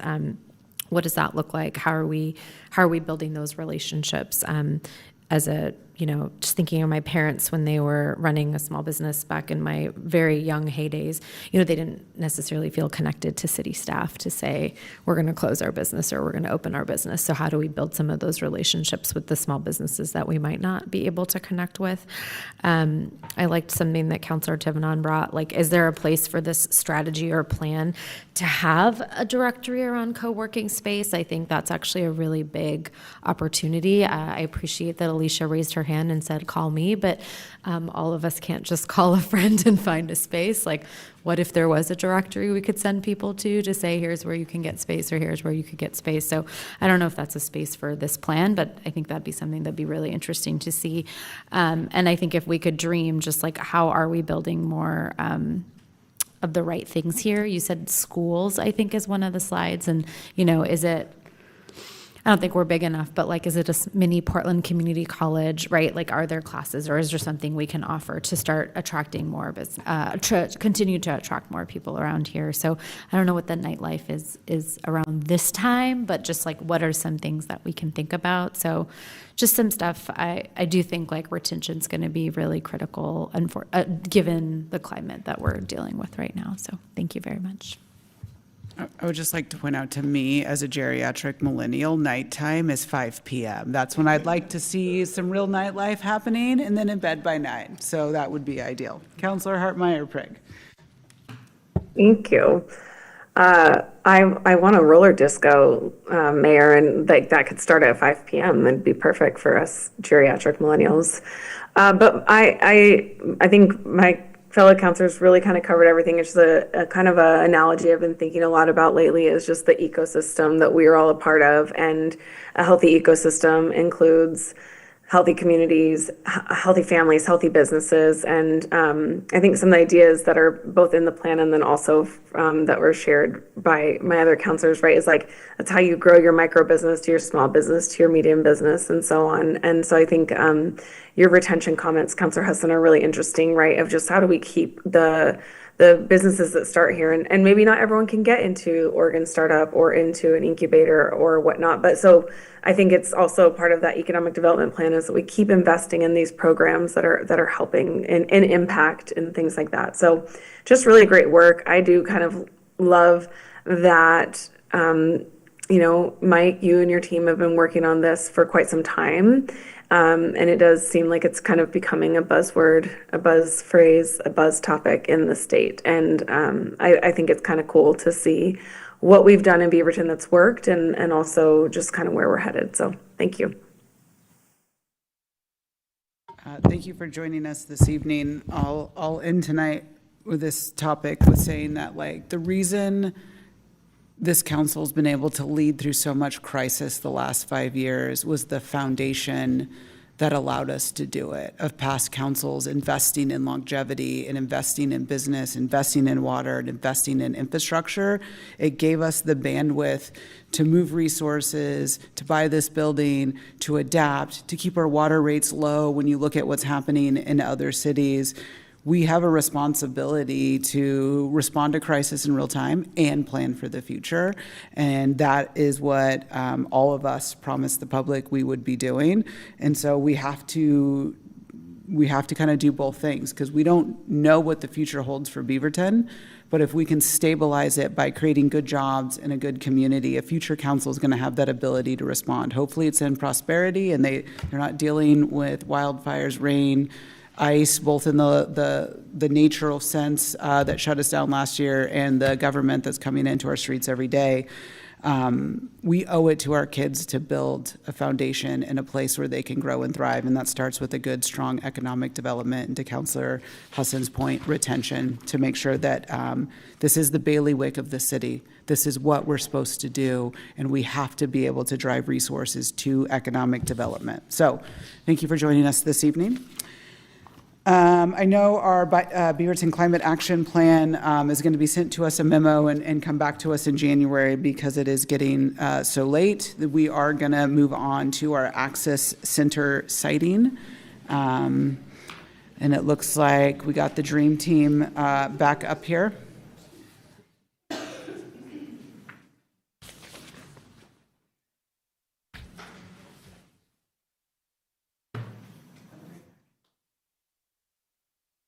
Good evening, City Council. For the record, Chad Stover, Community Services Homelessness Program Manager, and here tonight to talk about the Beaverton Access Center siting criteria. Do we have a visual? Cool. Thank you, Jessica. Okay, and we can go to the next slide. Okay, so for the objectives for tonight is we have 4 things. We want to review the Beaverton Access Center concept and recap the October 1, 2024 work session. And then we're going to summarize the community feedback of Access Center siting guidelines, including the updated draft guidelines. And then lastly, seek council's feedback on the siting guidelines. Okay, next slide, please. And for our focus tonight, we have 2 critical questions that we have before the council. One, are there elements of the draft siting criteria that you would like to see changed? And what role does the City Council desire city staff to play in selecting a site and operator, i.e. the RFP committee? So please think about those 2 questions, and we'll come back to those at the end. Okay, next slide, please. Just to start off, just a reminder about what is a supportive housing services funded access center. It offers services for community members experiencing homelessness or who are at risk of becoming homeless, offers resources, connection, and support, offers non-emergency services such as meals, laundry, bathrooms and showers, clothes closet, and food pantry. It would be open 7 days a week from 7 a.m. to 7 p.m., allows for 24/7 operations and temporary overnight use during inclement weather, and is low barrier but excludes the use and possession of firearms, non-prescription drugs, and alcohol. Next slide, please. And then just to bring us back about a year ago, if you recall, city staff came in October of 2024 to talk about an earlier draft of the siting guidelines at that time. And during that conversation, the council, you directed city staff to move with speed, and you approved a list of stakeholders for community outreach, which I'll talk about in just a moment. And then at that time, we were already talking about one of the buffers that we're going to talk about tonight, and that's a 500-foot buffer from schools with flexibility and mitigation factors. And that part's underlined for some important reasons that we will discuss this evening. And we talked about not necessary to buffer at-home daycares. That means daycare centers that are not licensed. Okay? And then there was consideration to consider the access centers in Cornelius, Hillsborough, and Tigard. And you suggested a location other than the Beaverton City Library, and then also to review community input process for the Beaverton shelter. Okay. Next slide, please. And on this slide, this is just a recap of the different community organizations who we talked to back in November 2024.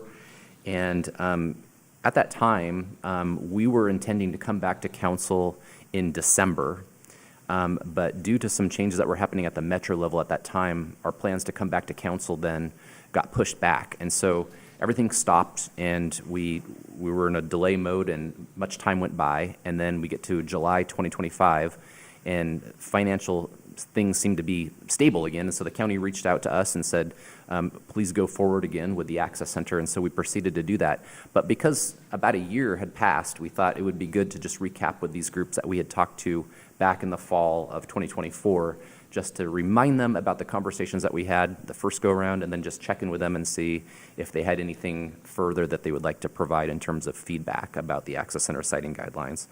And you can see in the columns 24, 25, if there's a month there, that means that we were able to talk to them in person and actually have a conversation face to face. Sometimes we did it in Zoom. Sometimes we were left to email to correspond this way. You can also see in 2025, some of those organizations, they don't exist now, and so we weren't able, obviously, to get back in touch with them again the second time. But we did a good faith effort in 2025 to loop back with all the organizations who we talked to in the first round. Next slide, please. Okay, now this is getting right down to it. This slide here is your most up-to-date draft of the siting guidelines.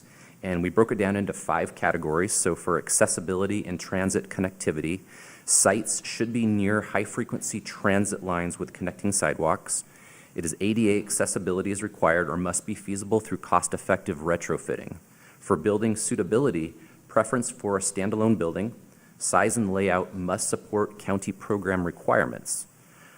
3, safety and buffer zones from sensitive locations. A 1,000-foot from elementary and middle school buffer, 500 feet from high schools, playgrounds, and licensed child care facilities unless mitigating strategies are in place. Number 4, neighborhood integration. Sites should allow engagement with the neighborhood but avoid proximity to residential areas, apartments and single-family homes, and isolated zones. Zoning preferences. Commercial and mixed-use zones are preferred for siting. Okay, so this right here is the most up-to-date draft of siting guidelines, and we can come back to it in the work session today. Next slide, please. Now, taking that into consideration, we now have a map that is indicative of the siting guidelines that I just read to you on the previous slide. So on the left, you can see the legend here, and you'll notice that it's color-coded, so you see red or downtown regional center, TriMet bus routes, freight lines, licensed childcare facilities, Tualatin Hills Park and Recreation playgrounds. They're all represented in colors on the map. Now, one thing that I just want to point out about the map, number 1, please don't take it too literally, especially when it's this small, because it's hard to see specific locations. But this is really just to give you a perspective based on the siting guidelines that we saw on the previous slide. You'll notice that much of Beaverton starts to get clouded out as we add buffer upon buffer upon buffer of the different things that were included in the guidelines, right? I want to bring your attention to the light blue shaded area of the map. The light blue shaded area of the map represents what is left over for where we could put an access center if we were to follow these siting guidelines as they're laid out. Okay, so just to give you that perspective. And next slide, please. This brings us back to our 2 initial questions. And I will now turn it over to the City Council for back. Thanks for the map. I would say I'll start with the second question first and let the council kind of catch up with their thoughts here. I would like the city staff to play a very large role in site and operator perspective. The county They've been really great partners with us, but they're not in it every single day. Most people cannot recognize a county commissioner. They're not involved in the same way that the council and the mayors are, and by proxy are an extension of us. And so having our voice at the table really, really matters. I would say that our shelter has been a shining example of community engagement and what it looks like and what it's doing and thinking outside the box. For me, what is highlighting, can we put that map back up?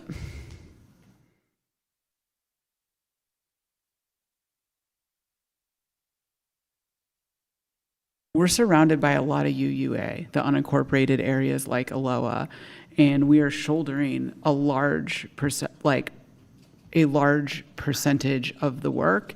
And for me, a lot of the map with there's a lot of locations in Aloha that this could be presented. And so while I understand Beaverton is a large player in this, we shouldn't only have to shoulder this responsibility. And if you go back the other way on TV Highway under 217 and up that way, it also creates a large opportunity for us to look and partner with the county that is a large commercial area that exists as well. And so I really want to encourage participation, that it doesn't have to be solely within the city boundaries, because I think there's an opportunity for us to work with the UUA here.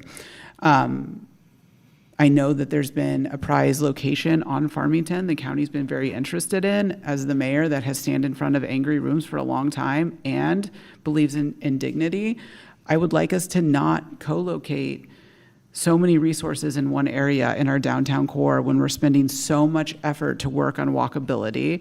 And a downtown environment is very different than a commercial space where the shelter is located now. There's not as many people walking by, there's not as many kids and families and parking issues. And so I understand it's a Herculean task to do it, but I'd really like us to get into some of those areas and work with our business development team to identify it.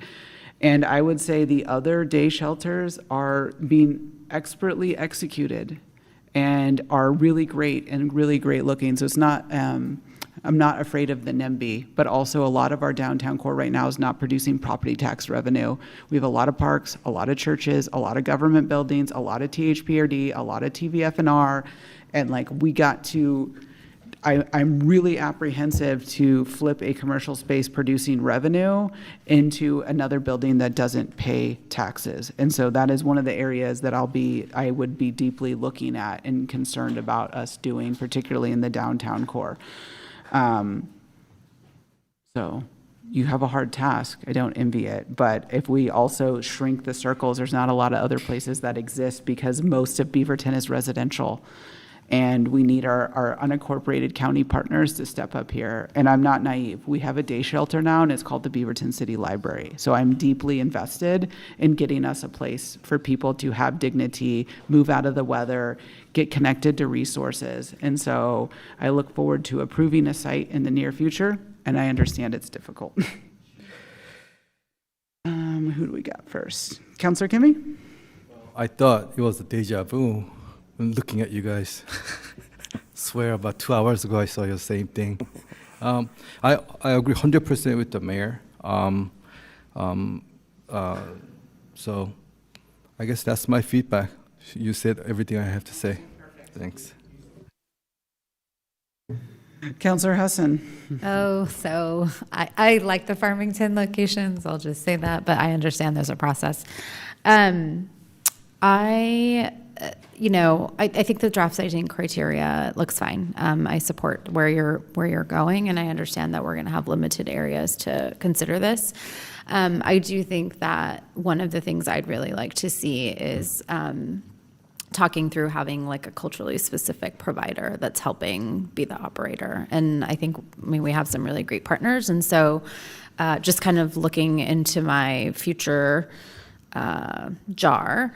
I think we're going to continue to see, obviously, housing instability in the community, and knowing that we've had so many folks on the chopping block for being evicted in the next, evicted this month and potentially next month, that we're going to see that bump pretty quickly. And I would say, for the most part, it is families who tend to be Spanish speaking. And we've also seen some South Asian communities now that have also been targeted by immigration. So just having some level of, like, whether it's language services or interpretation, I think is going to be really important, because we're going to see an increase in those communities being impacted and likely have housing instability as a result. So I'm hoping that the Access Center will be a potential, I'm hoping nobody makes it there, but if that's where it goes, then I think it's important to make sure that it is a center that anyone who is about to experience homelessness can access. So thank you.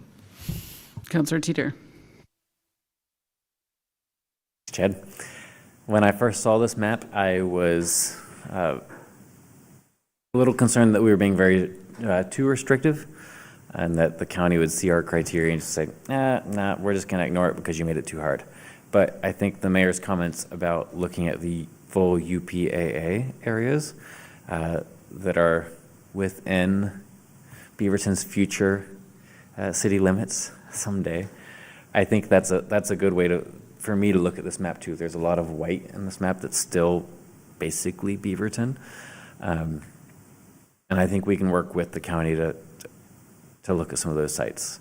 I also agree that I would love for city staff to be very involved with selecting an operator and giving our input as what it's been like with operating our shelter and finding an operator there. Yeah, I think that's it. Thanks. Thank you. Councillor Duggar. Yeah, I'll second Councillor Hudson's point. I had multilingual and cultural appropriateness on my criteria for an operator. Have we talked to potential users? Do we know where they are in Beaverton? I mean, maybe that's an obvious question, but like, where are they coming from? Is it all over? Do we not have any idea? Just to be clear, Councilor Duggar, are you referring by users, you mean people that would come to the Access Center and use it? People that would actually come to the center, right, and access the services there. So I've been part of a lot of different conversations, and I can't speak for everybody, but one thing that comes up over and over again is the debunking of the myth that there's a whole bunch of people moving here from other places that didn't live here, and that has been told to me over and over again from providers that that's just not the case, that we have people that live in Beaverton, they are homeless, they consider Beaverton their home, and right now they're currently having to go off to Tigard or out to Hillsborough to utilize access centers there because they don't have them here, whereas if we had an access center here, it would be close to where they are. And I guess I specifically meant within Beaverton, right? Are they coming from across the city? Because I would like to reduce their travel time. Like if there's a higher population in the northern part of the city, I think it makes a lot of sense to focus on that. Now, obviously, we don't know where future users are going to go, but that sort of, obviously transit access, all of that is super important. But if we can locate it closer to where people are going to get to it, I think we could make their experience a little bit better. I also, I'm willing to, I'm concerned about the restrictiveness of the map as it is. I would almost be willing to lower the I think we called it high capacity transit to just transit access. If that would open up, it's probably not going to open up a huge amount more, but we got to get a space for, for this center to be sited and preferably, obviously, the best transit access we can get for a community that needs that. But that's some flexibility for me, right? If we can get a perfect site or a much better site, because I feel like that's a problem we can solve with TriMet in the future, if there's a particular need. So I would be a little flexible there. That's it. It's late. Thanks. Councillor Tivnon. I love the basically Beaverton. I feel like that should be a shirt for folks living in certain areas of town. Back when I was in the Garden Home area, I would tell people, yeah, basically in Beaverton. Yeah. This map, nothing in it surprised me. It was about where I was thinking it was going to land, given the guidelines that we've got, which every single one of these feels like an extremely important consideration I am curious about the unless mitigating strategies part. And what exactly do you mean by that? Can you clarify that? Well, unfortunately, I can't entirely clarify it because it came from you all. So back in 2024, we talked about it, and there was a term about mitigating factors. We didn't get to the point where we ever completely clarified what that meant, but in conversations, what it possibly could mean is, and just given, I say this purely just looking at the geography of Beaverton and how we're designed, if there was a location that we said would be a good fit for an access center, and then we plugged it into the map, but lo and behold, it looks like it comes within one of the buffers on our map, but we find out that there might be a busy road that cuts between that building and that location. Could that be a mitigating factor? Maybe it is, I don't know. That would be a decision that we would have to make. Is there a hedge that blocks it from view or obstructs a lot of traffic from an area that we consider to be highly sensitive?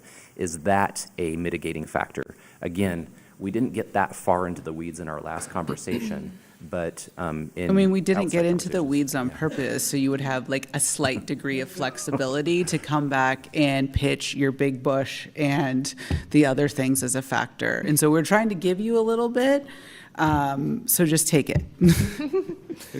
Yeah, I maybe that's why I wasn't remembering it. I'm pretty stuck on 1,000 foot, 500 foot. I'm pretty stuck on that one. It would take a lot to move me off of that. I think something that would be helpful as we're continuing to talk about this, and this gets a bit to the questions here. One is that I'm very comfortable with the elements of the draft siting criteria, and that unless mitigating thing, that would have to be extraordinary for me to bend on that one. In terms of the role that we would play in selecting the site, the operator, I don't think that we have to be wordsmithing the RFP necessarily, but this is a new concept for me. Because honestly, when we were talking about building the shelter, I kind of was thinking interchangeably that shelter serves these purposes too. And now, of course, I have a much better understanding of the function, the role that the permanent shelter serves, and the place that this now will serve.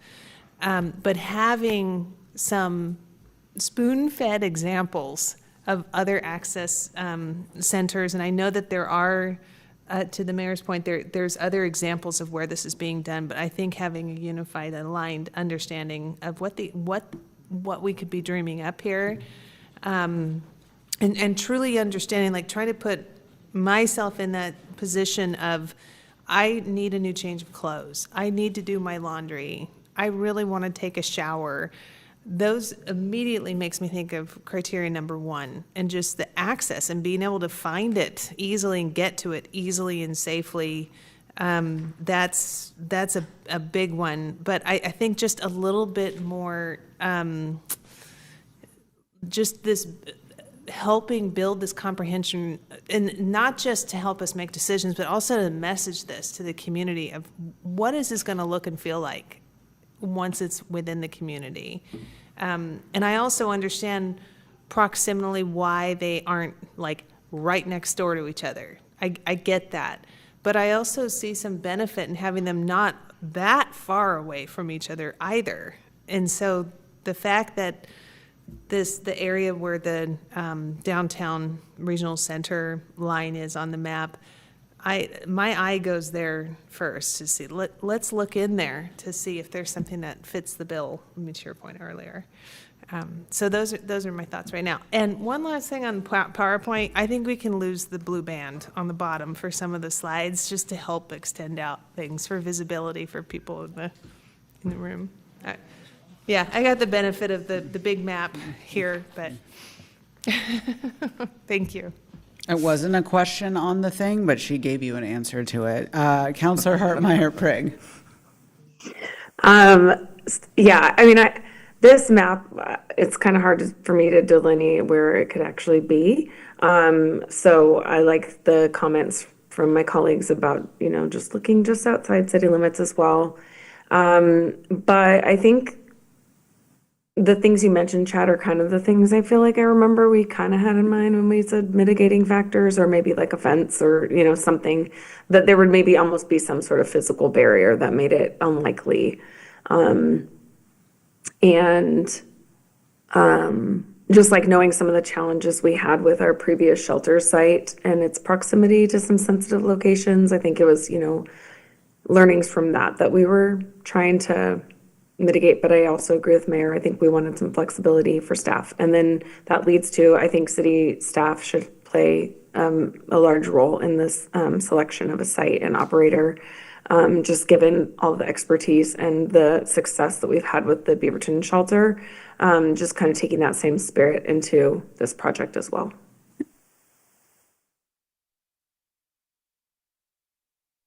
Okay. You got direction. Not sure if it's what you wanted. So go find it. Be involved. Find a unicorn place. Look in the UUA. I heard the Big Lots location is for sale. I think that'd be ideal. The Bales location would also be really good. Some of these big box areas that are not doing well would be great locations, and they could maybe house other services as well. So. Just to be clear, our next step is to give the criteria to the county and start that process. Yeah. Okay. Well, I mean, I guess, go, yeah. That is. Do you want us to direct you to do that? Okay, thought it was insinuated when we approved it. All right, thank you.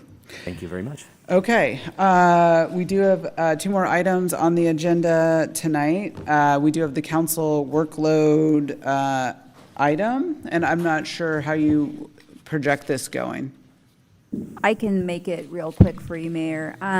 Council, as you know, you have council rules that say anytime that you add additional work onto the agenda, the city manager needs to evaluate the staff time that it takes. So this evening, I'm presenting you data with respect to how much additional time it will take to address the 5 different items that you had proposed to staff on November 18th with respect to impacts related to immigration enforcement. And one of those items was also just an informational request. And so I won't go through all of the information, it's right in front of you, but the total additional amount of hours is around 41 in total. And the only thing I really want to draw your attention to is the update to the code that would basically integrate the state's sanctuary laws. That requires a public hearing and some extra legal work, and so about 20 hours of extra time is probably the most significant body of work that you should be aware of. And there are about 5 different things that are happening right now within the attorney's office that they're juggling and that they will have to delay. And so those are noted in front of you, from drafting ordinances to reviewing cooperative procurement contracts, to looking at new ordinances related to private parking lots, and then just a checklist for web accessibility for new procurements of web vendors. Those are kind of a flavor of the things that we'll have to put to the side.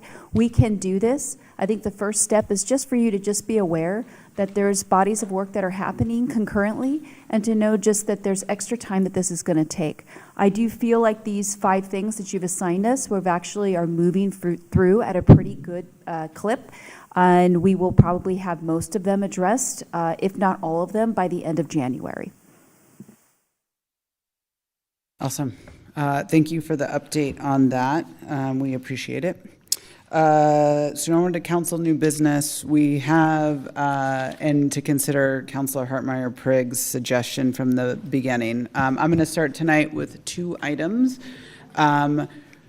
When I looked at this list, what I didn't see from the city attorney's office was when we approved the city's food policy, the extra piece in that was that the council needs to interpret our charter language to say that we did not consider food as compensation, particularly since we just talked about compensation. It's the way to do it. I'd been waiting for weeks for the city attorney's office to do that work, and Scott told me this week they were not doing it because the council's not directed them. So I'd like the council to direct them to bring us back our ability to interpret the charter. Some of the outcomes of what we've seen is like over purchasing of food to make it available to the public, to kind of fit within the legal framework. For me, it helps us solve our ethical issue, and I'm very interested in doing that. And I thought we had already discussed it. Anyone have any objections to that? Okay, yeah. I don't have an objection, but I'm curious, Scott, from the city attorney's office, how much time are we looking like we have left to actually work on completing the food policy? Oh, can you use your mic? Ashley's online, probably can't hear. Your mic. Thanks. I'm guessing in the range of about 5 to 10 hours. Okay, thanks. Unfortunately, the personnel who could do it most efficiently are out for a little bit. So, but that's my best estimate. Okay, so if we direct you to do this, how long do you, or when do you think we would be able to have it complete? Definitely in January. Okay, okay, thanks. Okay, the other item I'd like us to talk about tonight is an emergency communication response. I think we're a large enough city now that we need a emergency communication plan, and I'd like the city manager to develop that work. I think what we saw in the last week was a lot of staff get pulled into a conversation to make an emergency response, and I think we need a better planning. ICE is in our community. They're going to continue to be in our community. How we respond to the community about ICE being here is really important. And I think we need a political lens in that and a strategy to make sure that the operation side of the house and the political side of the house, and I don't know if that means a third party. We had an emergency retainer, communication person on retainer for a while, but I'd like to see a plan that the council can weigh in on. And so I'd like us to have the city manager prepare that. Mm-hmm.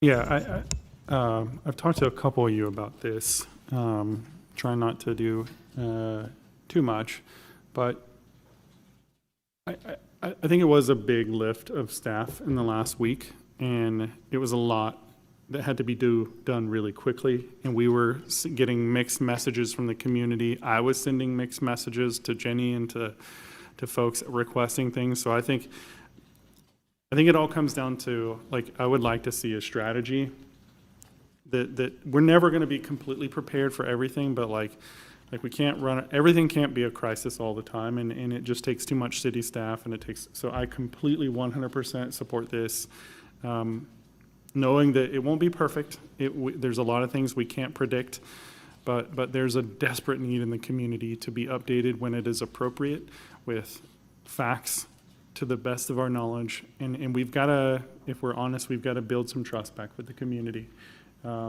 Through transparency and through this work. So I completely support it, and I appreciate you bringing it up.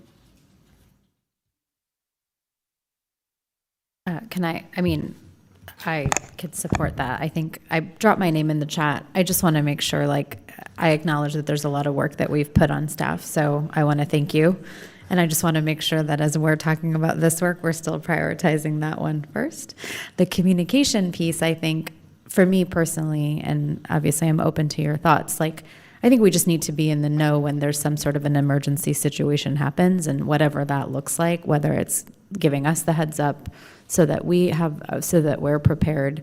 I understand that we're not always going to be able to respond at the speed of what people want, and so whatever structure makes sense to staff, I think is fine. And is there a way for us to get some sort of comms as a council to review? I don't know what that looks like, but I just, I'm trying to be thoughtful of staff workload particularly. I do just want to add, for the record, I know that there's a lot of code work that needs to be done, and thank you, staff and all, for doing that. I did take a lot of the code from a neighboring city and rewrite it and send it over to Scott. So it's not like we're coming from scratch in what we did. And I'm not a code person, so that's why we're still letting Scott do all the work. But I did take a lot of words to sort of help start that process for everyone's context. Councilor Hartmeyer-Prigg. Thank you. Yeah, I can support both asks, Mayor. I think one thing for me is that I do see communications as truly like an operational function of the city. I know that there are times when there's political, maybe oriented things, or there's things like even tonight, right, where I'm asking us to make a statement as a body that we communicate as part of our jobs. But I think the framework could just be helpful to give guidance. Like, I don't think that I need to see city communications before they go out. Like, that's not our normal course of business, right? So I think it's more of like that for me, is like, hey, if we were to put something like that in place, does it help us have confidence and also just be able to support staff through these moments as well? Well, and I want to clarify that I wasn't suggesting that the council approve messages. We could not do that under the ethics laws right now. Like, it would have to be done through staff. I just want a framework for staff to operate in, not for it to go. I want it to have a political lens, and that could be another group, that could be a lot of things. But there is not a path in which 7 people behind, not in a public meeting, could approve a statement that goes out. Okay. Anything else for the good of the order? All right, thanks for the, oh yeah, sorry, Councilor Hartmeyer-Prigg's statement. Yeah, thank you, Mayor. So I know I brought it to y'all without warning today. I just would really like us to couple a statement with the emergency declaration that we ratified this evening.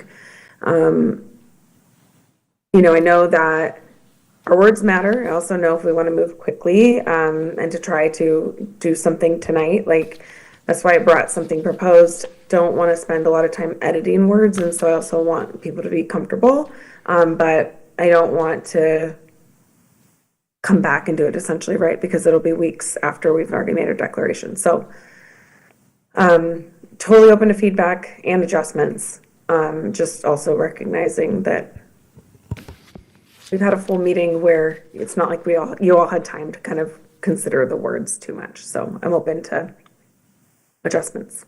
I just had one edit that I think shouldn't be too difficult. It is sometimes immigration and customs enforcement, but it's also been Border Patrol agents. So whether we just add that, Councilor Hartmeyer-Prigg, I don't know, I think you might have had a good suggestion. I think my only other just caution on this statement, and I'll leave it with you all to think about, is I don't want people to think that we can stop what's happening. I don't know how to do that. That's my one caution when I read this. Yeah. Right. I should, particularly the part, like, I'm with you, Councilor Hartmeyer-Prigg, when you wrote that we want to be clear that ICE is not welcome. What does that mean? Because to me, it means you're not legally allowed to be there, and is our community going to interpret it that way? So that, like, I would love that as a policy. I don't think we can have that. Am I understanding that correctly? So do we need to wordsmith that? Because I interpreted that as like, they're not allowed to be on our property. And I would like them to not be allowed on our property, but yeah, it's not true, right? Right. Is anyone, maybe I'm looking too much I'm on the into it. same page where this might be interpreted as like they could not legally be here, like we're not off limits, so we can, I don't know what Scott or city attorney would say, but it might give an impression that they cannot legally be here. Yeah, I just don't want people to feel safe. I think the word that we're struggling with is we're not welcome. So if they're like, if someone could chat, I don't know, like that is what I think that people are wrapped up in. So. Mm-hmm. I wonder if you could say something like, while public property is in fact open to all members of the public, our values reflect that we do not want agents in our community. Something like that. I could live with that. I think that captures the spirit. Is that, Councilor Hartmeyer-Prigg, are you okay with that? Oh yeah, I'm definitely open to it. I just want, just trying to like figure out how to say it, and I guess would you be saying not welcome was like, don't come here, right? Like, not that it's an enforceable thing. So, friendly amendment would be if we sent this with the correction of like the one line and make it reflect it, and then we can give it to staff to kind of wordsmith that last line and understanding where we are. And Councilor Hartmeyer-Prigg as the author could be the final approval of the language if we're okay with that versus trying to do it right now from the dais. I've got one more thing. Yeah. I really like Councilor Hussin's edit there, and so my comment kind of ties off of that with the Beaverton is off limits from our city facilities to our neighborhoods. I wish I could say that, but that's kind of that same line. And I think we could just cut that and just say there's no room in our community for racism, intimidation, and fear. The emotion is still there in that part, and I think it ties to our values. To this last sentence? Okay. Yeah. If it's okay with you all, I'm happy to sit with Councilor Hartmeyer-Prigg, and we can just, if that's okay with you all, that way. Okay. Thank you. Does that work for you, Councilor Hartmeyer-Prigg? Great. Okay, we need a suspense date tomorrow, though, otherwise it's going to be too long. So if you guys could prioritize it, that would be great. All right, anything else for the good of the order? All right, good job on our last meeting of the year. Enjoy the time off and see you in the new year. Thank you.